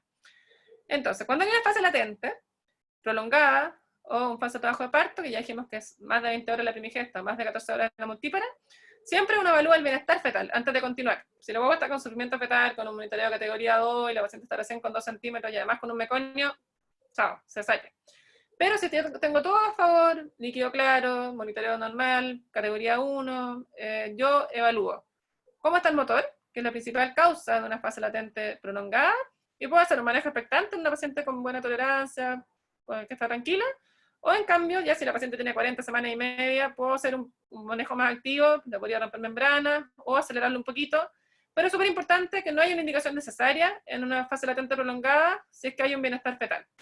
Ahora, si en cambio tengo un meconio, si tengo un monitoreo categoría 2 o peor, claramente va a ser una indicación necesaria, pero no por la distosia del trabajo de parto, sino por un deterioro de la USPP. ¿Se entiende? ¿El manejo de la fase latente? Voy a asumir que es un sí. Después, cuando tengo pacientes en fase activa, en que veo que la dilatación está muy lenta o que hay un cese de la dilatación, que ese cese de dilatación yo lo voy a decir que es como en 2 horas, voy a evaluar siempre el bienestar fetal y voy a hacer mi análisis de cómo está el motor, cómo está el pasajero, cómo está la pelvis, si tengo una pelvis probada, o en el fondo cómo está la proporcionalidad, maniobra de Hillis-Müller, prueba de trabajo de parto. A esta paciente la aceleramos si es necesario, si es que la dinámica está muy mala, rompemos membranas si es que no tiene membranas rotas, y hacemos la prueba de trabajo de parto. ¿Ya? Y vamos a hablar de prueba de trabajo de parto fracasada, cuando la paciente lleva 4 horas con contracciones uterinas frecuentes regulares, con membranas rotas, con oxitocina, o sea, no necesariamente con oxitocina, con dinámica activa, con anestesia. Si aún así la paciente no progresa, debe hablar de prueba de trabajo de parto fracasada, o también puede terminar necesaria por un deterioro de la unidad fetoplacentaria, ¿ya? Y ojalá que siempre sea, como dijimos con SANG, de los 6 centímetros, ¿ya? Pero en general, a los 4 o 5 centímetros uno ya puede iniciar una prueba de trabajo de parto, y si en 4 horas esa paciente no evoluciona, algo está pasando, hay una distosia, y esa paciente termina cesárea con una cesárea totalmente necesaria, o sea, con indicación adecuada, ¿ya? Y por último, en el expulsivo, si tengo a la paciente ya en dilatación completa, con un expulsivo prolongado o detenido, que dura más de 2 horas en la primigesta, más de 1 hora en la multípara, evalúo el bienestar fetal, evalúo cómo está el motor, ligeramente la variedad de posición, veo que la bobita no está en sacra, que no está en derecha posterior. Si está en derecha posterior en sacra, yo sé que esa bobita puede tardar más en girarse, a veces uno les da más tiempo, a veces dicen que la posición en 4 de apoyo ayuda a que esa bobita también rote un poquito mejor. Paso a la paciente a sala de parto a la hora, hago que puje, trato de ayudarla a rotar en caso de que sea una distosia de posición posterior, y una falta de descenso en tercero o cuarto plano, incluso no puede hacer un forceps. Y cuando vamos a hacer cesárea, si ya la paciente lleva más de 2 horas en primero o segundo plano, o si lleva más de 2 horas en tercero o cuarto plano, además con una distosia de posición. Acuérdense que los forceps hoy en día solo se pueden en directa anterior, o sea, solo forceps de descenso, porque los forceps rotatorios en general están proscritos, ya por un tema de daño del piso pélvico. Ahora, hay excepciones, se queda un sufrimiento fetal así inminente, y uno sabe que va a ser mejor un forceps que una cesárea en cuanto a los tiempos, por el bienestar del feto, pero hoy en día en general no van a haber forceps rotatorios. De esos forceps que se hacían antes, como de rotar a la bobita de posterior a anterior, hoy en día no se hacen porque dañan mucho el piso pélvico. Y esto es un poquito en resumen, ¿ya? Se ve complejo, pero en el fondo es un resumen de todo lo que hablamos hoy día, ya de los tiempos fisiológicos, de los tiempos ya patológicos, y el enfrentamiento. Y si se fijan, las cesáreas en general, las vamos finalmente a reservar a las pacientes con prueba de trabajo de parto, independiente del momento que uno indica la prueba de trabajo de parto, si es con 4, con 5 con 6 centímetros. Y en los expulsivos, que son aquellas pacientes con más de 2 horas, en que la guagua no logra salir, y donde tampoco se puede hacer un forceps, que la bobita está en una distosia de posición. ¿Alguna? ¿Es parecido a lo que han visto? ¿Es muy diferente? ¿No han visto mucho? En verdad la clase que tuvimos el año pasado de distosia fue como súper resumida, como No tanto de manejo. muy... Claro, que era de Claro, sí, Ahora, exacto. en otra etapa de su formación, más de práctica. A usted no sé si alguien quiere ser general de zona, pero les va a tocar el parto. Les va a tocar atender los partos difíciles de repente, que la matrona no puede atender. Entonces es importante que sepan estas cosas. Y en el fondo que identifiquen a las pacientes de hospitales de baja complejidad al momento de tener el parto. Y si les tocan los partos, bueno, saber los tiempos habituales, saber que la mujer bien, pero saber en el fondo también los tiempos y los manejos, ¿ya? Y anticiparse, porque a veces ustedes no van a tener disponibilidad cesárea, van a tener que presupuestar que esta paciente se demora 30 o 40 minutos en llegar a un centro donde sí la pueden operar, en el mejor de los casos, ¿ya? Entonces, vamos a ver un par de casos clínicos, que son 3 cortitos, y lo ideal es que puedan ir hablando y discutiendo, para que no sea un monólogo. Entonces, la primera paciente es una paciente primigesta de 17 años con un embarazo fisiológico de más 5 semanas. Ya ingresa al trabajo de parto espontáneo, con dinámica dolorosa, 3 en 10 minutos, con un monitoreo de categoría 1. Entonces, ¿en qué etapa del trabajo de parto está? Latente. Latente. ¿Por qué? Está con 5 centímetros. Porque todavía no hay aceleración. Según Friedman, no podría decir como que podría estar en activo, pero si uno ve la curva, el partograma, claramente no se ve como una curva aceleratoria, ¿verdad? Al contrario, se ve como bastante latente. Muy bien. Está con dolor la paciente y esta ha sido su evolución. Ya lleva 3 horas desde que llegó con 4, ya 2 horas con 5 centímetros. ¿Qué podemos hacer para que progrese su trabajo de parto? La aceleración. ¿Ya? ¿Hay algo que podamos hacer? ¿Con oxitocina? ¿Dura de membrana? Sí. ¿No están rotas? Perfecto. Entonces, siempre hay que recordar que primero, la forma más fisiológica es romper membrana, ¿ya? Acá hay mucho mito y leyenda, que es importante hablarlo con la paciente. Hay pacientes que no quieren que uno les rompa membrana, muchas veces porque piensan que van a tener parto seco. ¿No sé si han escuchado eso? Pero es algo muy frecuente y muy popular, que los pacientes piensan que por romper membranas van a tener parto seco, ¿ya? Y eso no existe. Entonces uno le explica a la paciente que el líquido amniótico, la agüita lo produce permanentemente, entonces que la agüita va a seguir haciendo pipí y que por lo tanto va a seguir botando agüita y no va a haber un parto seco, que eso en realidad no es real, ¿ya? Entonces una buena forma es romper membrana. Entonces rompimos membrana. ¿En qué etapa estamos? Del trabajo de parto.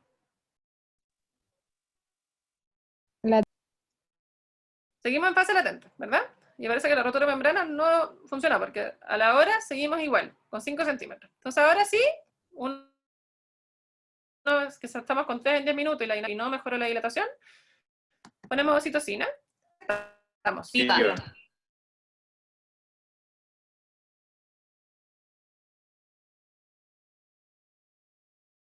Ya hay una pendiente aceleratoria, con dolor, se le pone anestesia de parto. ¿Cómo vamos?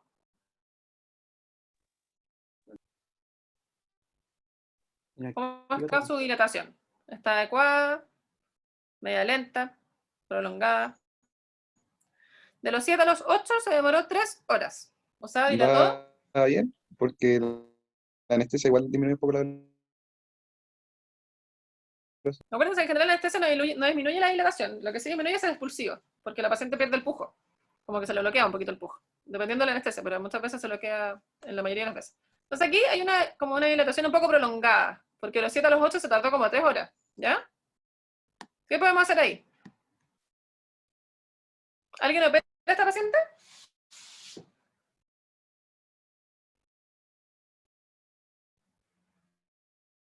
No, no todavía. Prueba de trabajo de parto. Sí, eso.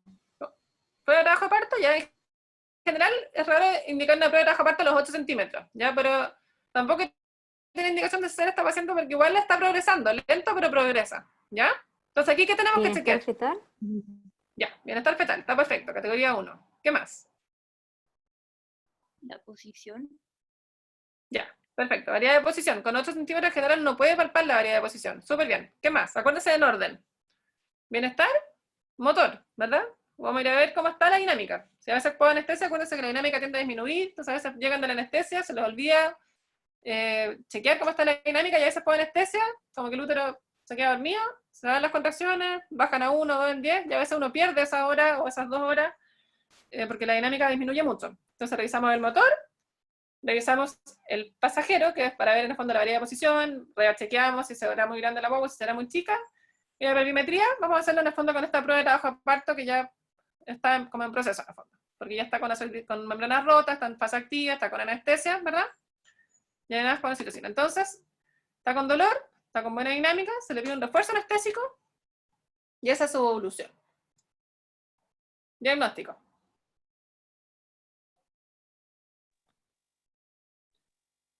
como la fase activa Detención. prolongada. Aquí, desde las 9 hasta las 11:30, lleva 2 horas y media, y no hay una progresión de la dilatación. Está con 8 centímetros hace 2 horas y media. Ah, entonces detención. Entonces, este es un cese de la dilatación, o dilatación estacionaria, ¿ya? Entonces, veamos qué está pasando. Este es el típico dibujito que uno hace en la FIT. ¿En qué variedad de posición está esta bobita? Occipito posterior. Entonces, un occipito sacra. Entonces, esta bobita está en una distosia de posición. Y la verdad que con 8 centímetros esta bobita ya no se puede rotar. Entonces, este es un cese de la dilatación en una mamá que ya tiene todas las condiciones hace ya varias horas. Ya en el fondo acá la prueba de trabajo parto empezó a los 7 centímetros y los 7 a los 8 han pasado 5 horas y esta paciente no evolucionó. Entonces hay un cese de la dilatación por una distosia de posición, que está en segundo plano, no se logra rotación manual ni descenso, porque con 8 centímetros eso no se logra. Y finalmente termina cesárea con un bebé de 3 kilos 350, Apgar 99, ¿ya? Pero aquí la cesárea, la verdad que no hay nada más que hacer, se cumplieron súper bien los tiempos y se le dieron todas las posibilidades. ¿Alguna duda con esta paciente? ¿No? Siguiente paciente. Caso 2. Paciente de 28 años, multípara de 2. Ya tiene un embarazo fisiológico de 37 semanas. E ingresa en trabajo de parto, rompió espontáneamente, que es el REM, rotura espontánea de membranas con líquido claro, e ingresa en trabajo de parto con dinámica uterina de 3 a 4 en 10 minutos. ¿En qué etapa del trabajo de parto está esta paciente? Activa. Activa, por todos lados, ¿verdad? Claramente va como con una curva ascendente, está además con 8 centímetros. ¿Cuánto le falta a esta paciente para tener su parto? Menos de una hora. Menos de una hora porque es multípara de 2, ¿verdad? Sí. Una guaguita de 3,6 kg más grande. Está casi totalmente dilatada. Perfecto, o sea, menos de una hora esta guaguita podría salir, ¿verdad? Porque según Friedman se dilata 5 por hora, según Sang igual sobre los 6 centímetros, igual los pacientes se dilatan por lo menos 2 centímetros por hora, así que en una hora podría estar claramente en expulsivo. ¿Y cuánto dura el expulsivo en una multípara? Una hora, según Friedman. Una hora. Sí. Según Friedman puede ser hasta 10 minutos, que es como más similar muchas veces a lo que uno ve. Pero podría ser una hora en promedio, perfecto. Entonces esta paciente ya está con mucho dolor, porque llegó con un trabajo de parto bastante avanzado, se le pone anestesia y en general, como les decía yo, en nuestros servicios, en que no siempre el refuerzo anestésico está asegurado, muchas veces se trata como de optimizar y utilizar esa hora de anestesia full, dando citocina, no para taquicistolía, sino que para optimizar la dinámica. ¿Cómo va? ¿En qué fase del trabajo de parto estamos? ¿En qué etapa? Expulsivo. Expulsivo. ¿Verdad? Súper. Entonces está completa. ¿Variedad de posición? Occipito posterior derecha, o sea, izquierda. Perfecto. Occipito ilíaca izquierda posterior. Muy bien. Entonces, está posterior. Uno sabe que esa agüita se va a demorar un poquito. Después, al ratito después, está en transversa. O sea, ¿qué está haciendo aquí la agüita? ¿Cómo se llama este proceso? Rotación interna. Rotación interna. Está haciendo la rotación interna, ¿verdad? Súper. Está haciendo su rotación interna. Y después, a las 2 horas, sigue ahí, pero en izquierda transversa. ¿Qué hacemos? Rotación manual.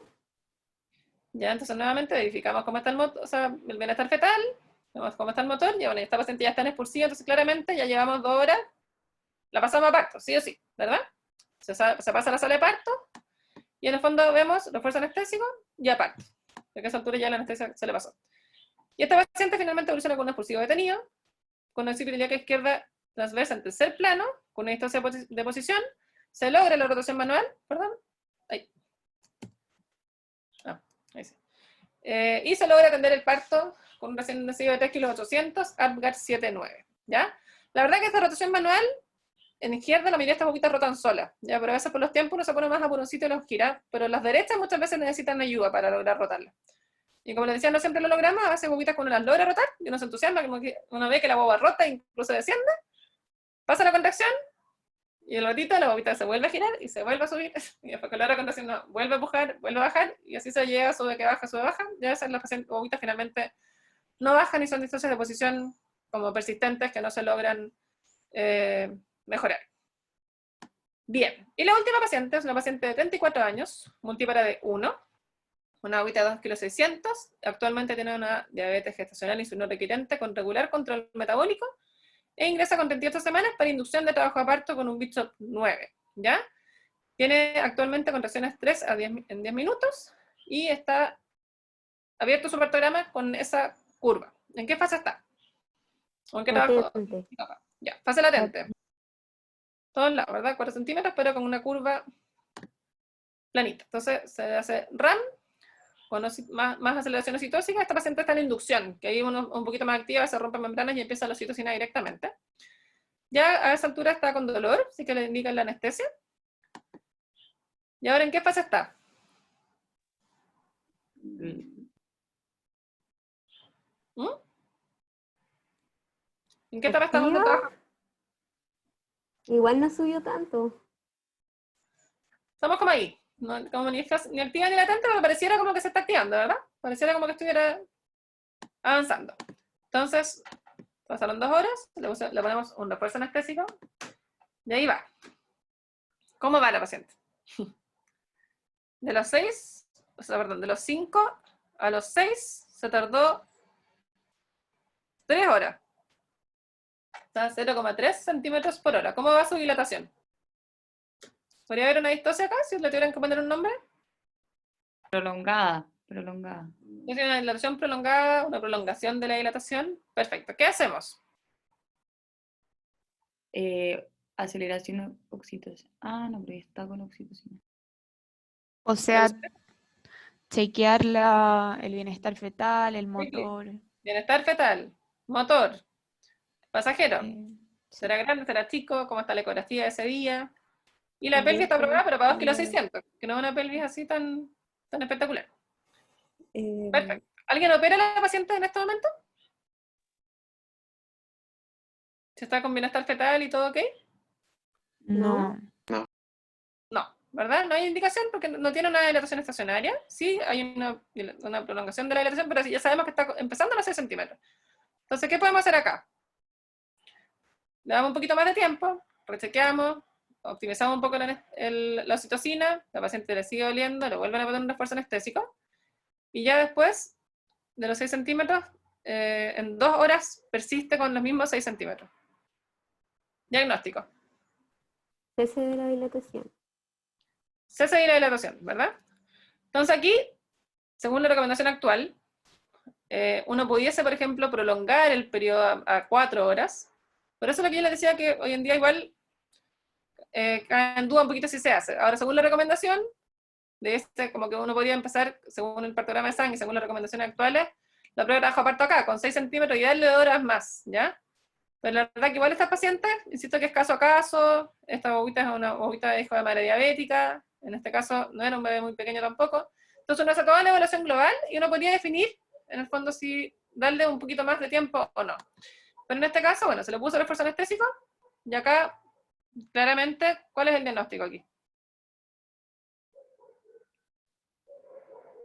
¿Cese de la dilatación todavía como es parto estacionado? ¿Ya? ¿Cuál es la indicación? O sea, ¿qué vamos a hacer ahora? ¿Alguien lo opera o alguien sigue? Que ya lleva sea, 4 horas y es como una prueba de trabajo parto fracasado, ¿no? Perfecto. Entonces, en esta paciente, ¿a qué hora empezó la prueba de trabajo parto? ¿O a los cuántos centímetros?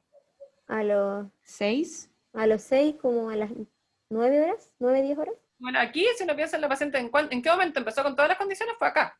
Estaba con oxitocina alcalá. Y acá está el tema de la fase activa, si la vamos a definir en 4 centímetros, 6 centímetros. Pero como les decía, si uno considera que la prueba de trabajo parto empezó acá, con 4 centímetros, considerando como la fase activa, esta paciente quizá acá a las 2 horas muchos colegas la operarían. Y ahora, si uno es más purista y ve que está todo perfecto y que la paciente está tranquila y está sin dolor y que en verdad quiere parto y está súper motivada porque hizo quina y quiere parto vaginal, etcétera, etcétera, uno le puede dar las 2 horas adicionales, ¿ya? Sabiendo que hay un porcentaje bajito de los pacientes, pero existe, que va a evolucionar con trabajo de parto, pero en este caso no se dio, ¿ya?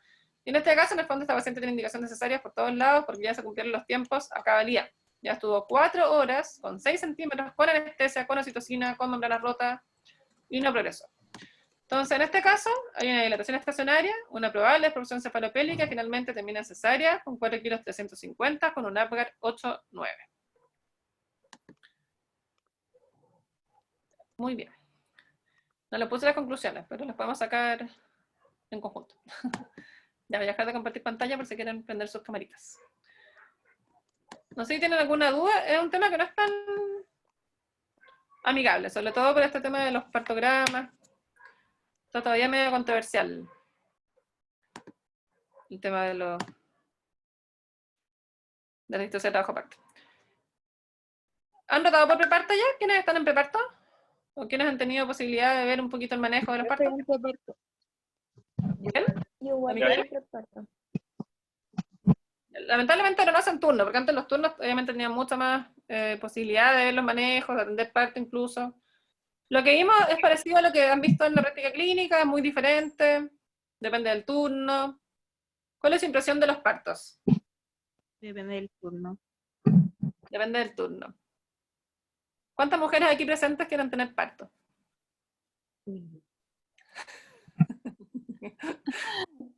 Con lo que ven en el hospital.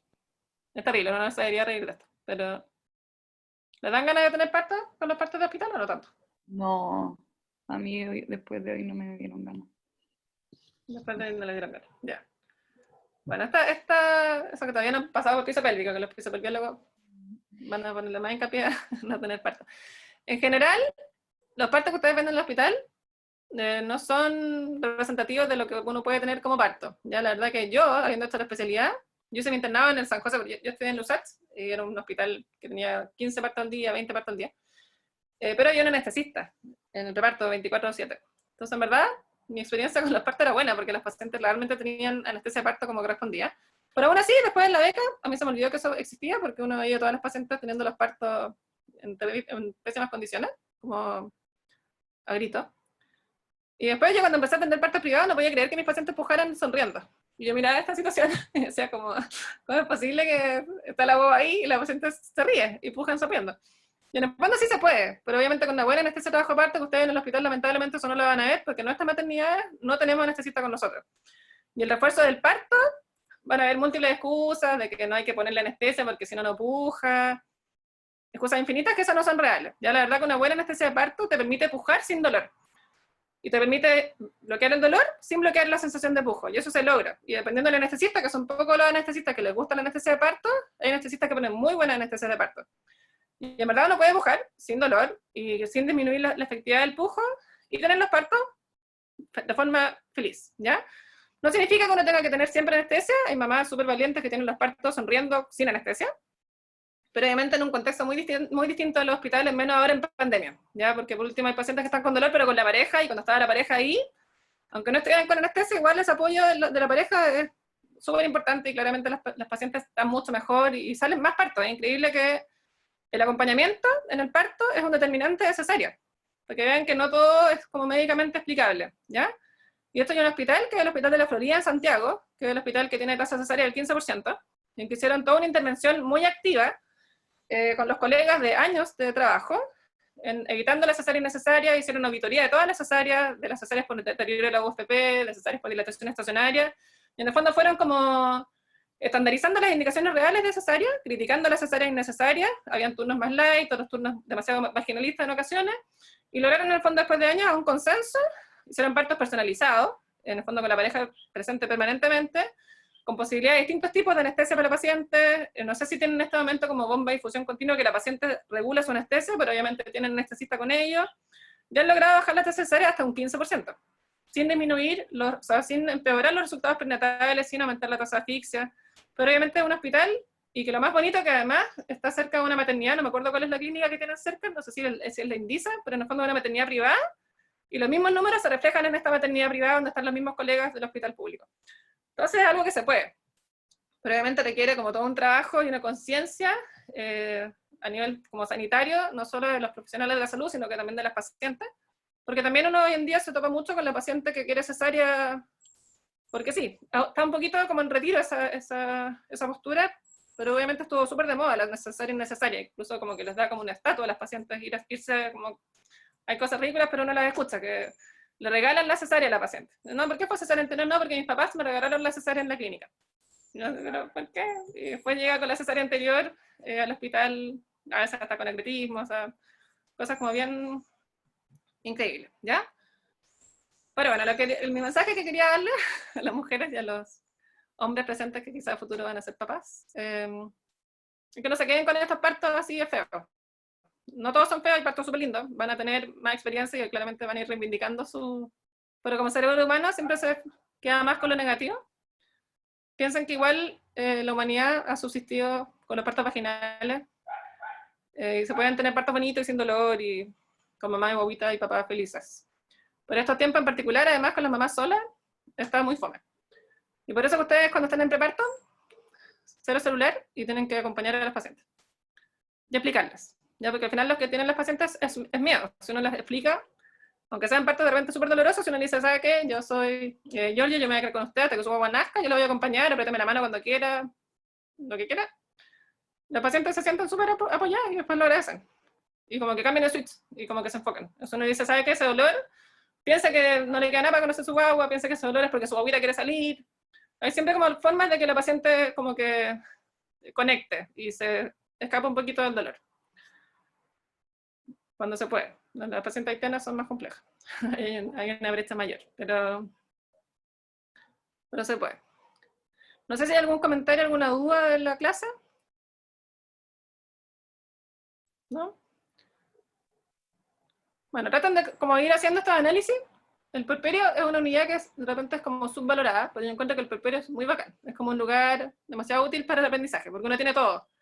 Está el carnet maternal completo, toda la ecografía, el resultado, el partograma, el resultado neonatal, los exámenes de la mamá. Entonces, tratan de repente cuando tengan tiempo, si tienen un tiempo libre, vayan al puerperio. Y empiezan a ver las fichas de las pacientes, y empiezan a ver los partogramas, las indicaciones necesarias, los monitoreos. Y ahí se van a ir haciendo una idea, en el fondo, y van a empezar como a tener su análisis y su postura un poquito más crítica, de si tenía indicación necesaria o no, si el monitoreo era realmente tan ominoso, cuánto tiempo faltaba, si podría haber sido... Hubo un tiempo que el doctor de la Torre, el doctor de la Torre Padre, nos explica hacía análisis como de los partogramas. Y era súper útil, porque analizaban todo el trabajo a parto. Ahora si de repente bajamos un poco de la fase 1, lo podemos hacer de nuevo en Explica, pero mientras tanto que no nos podemos reunir tanto, está más difícil. Ya, estamos, ok, entonces, cualquier duda que tengan, me pueden escribir. Patricia, ¿ibas a decir algo? Sí, iba a pedir algo. No era en relación a la materia en sí. Igual estuvo súper buena la clase y se agradecen todas las clases. Me da la quita, sí, lo siento, no me ha logrado acotar, pero esta modalidad me da lenta. Súper. Y era respecto a los quiz, era solo pedir si es que estaba la posibilidad de, en vez de 20 segundos, dejar por lo menos 30, que uno, no sé, pues después del almuerzo igual estoy como medio lento para pensar y no alcanzo eso, o sea, como... Sí, yo creo que si estamos haciendo una clase de 2 horas, podemos prolongar las preguntas de 30 segundos. 10 segundos más, por favor. No hay problema. Igual, estos quiz son formativos, así que tranquilidad. Pero obviamente, la idea es como que alcancen a responderle y que no sea por tiempo que no la respondan. Así que sí, lo voy a prolongar, se puede, que el Kahoot lo permite. Muchas gracias. Ya, súper. Estamos ok. Nos vemos más adelante en otra clase y la próxima semana no están conmigo, pero ahí nos mantenemos en contacto. Les mandé el mail al final, estaba mal escrito el mail, decía como Google Groups en vez de Google Groups. Pero ahí nos dimos cuenta, así que lo reenvié. ¿Ya? ¿Pero podría mandar el PPT? Sí, les voy a mandar la clase de... que no es este mismo PPT, pero les voy a mandar la clase de posgrado que es como lo mismo, un poquito más complementado. ¿Ya? Gracias. Muchas Ya, gracias. que estén bien. Nos vemos. Chao. Gracias, Gracias. Chao. Chao. Que esté bien. Chao. Chao. Chau.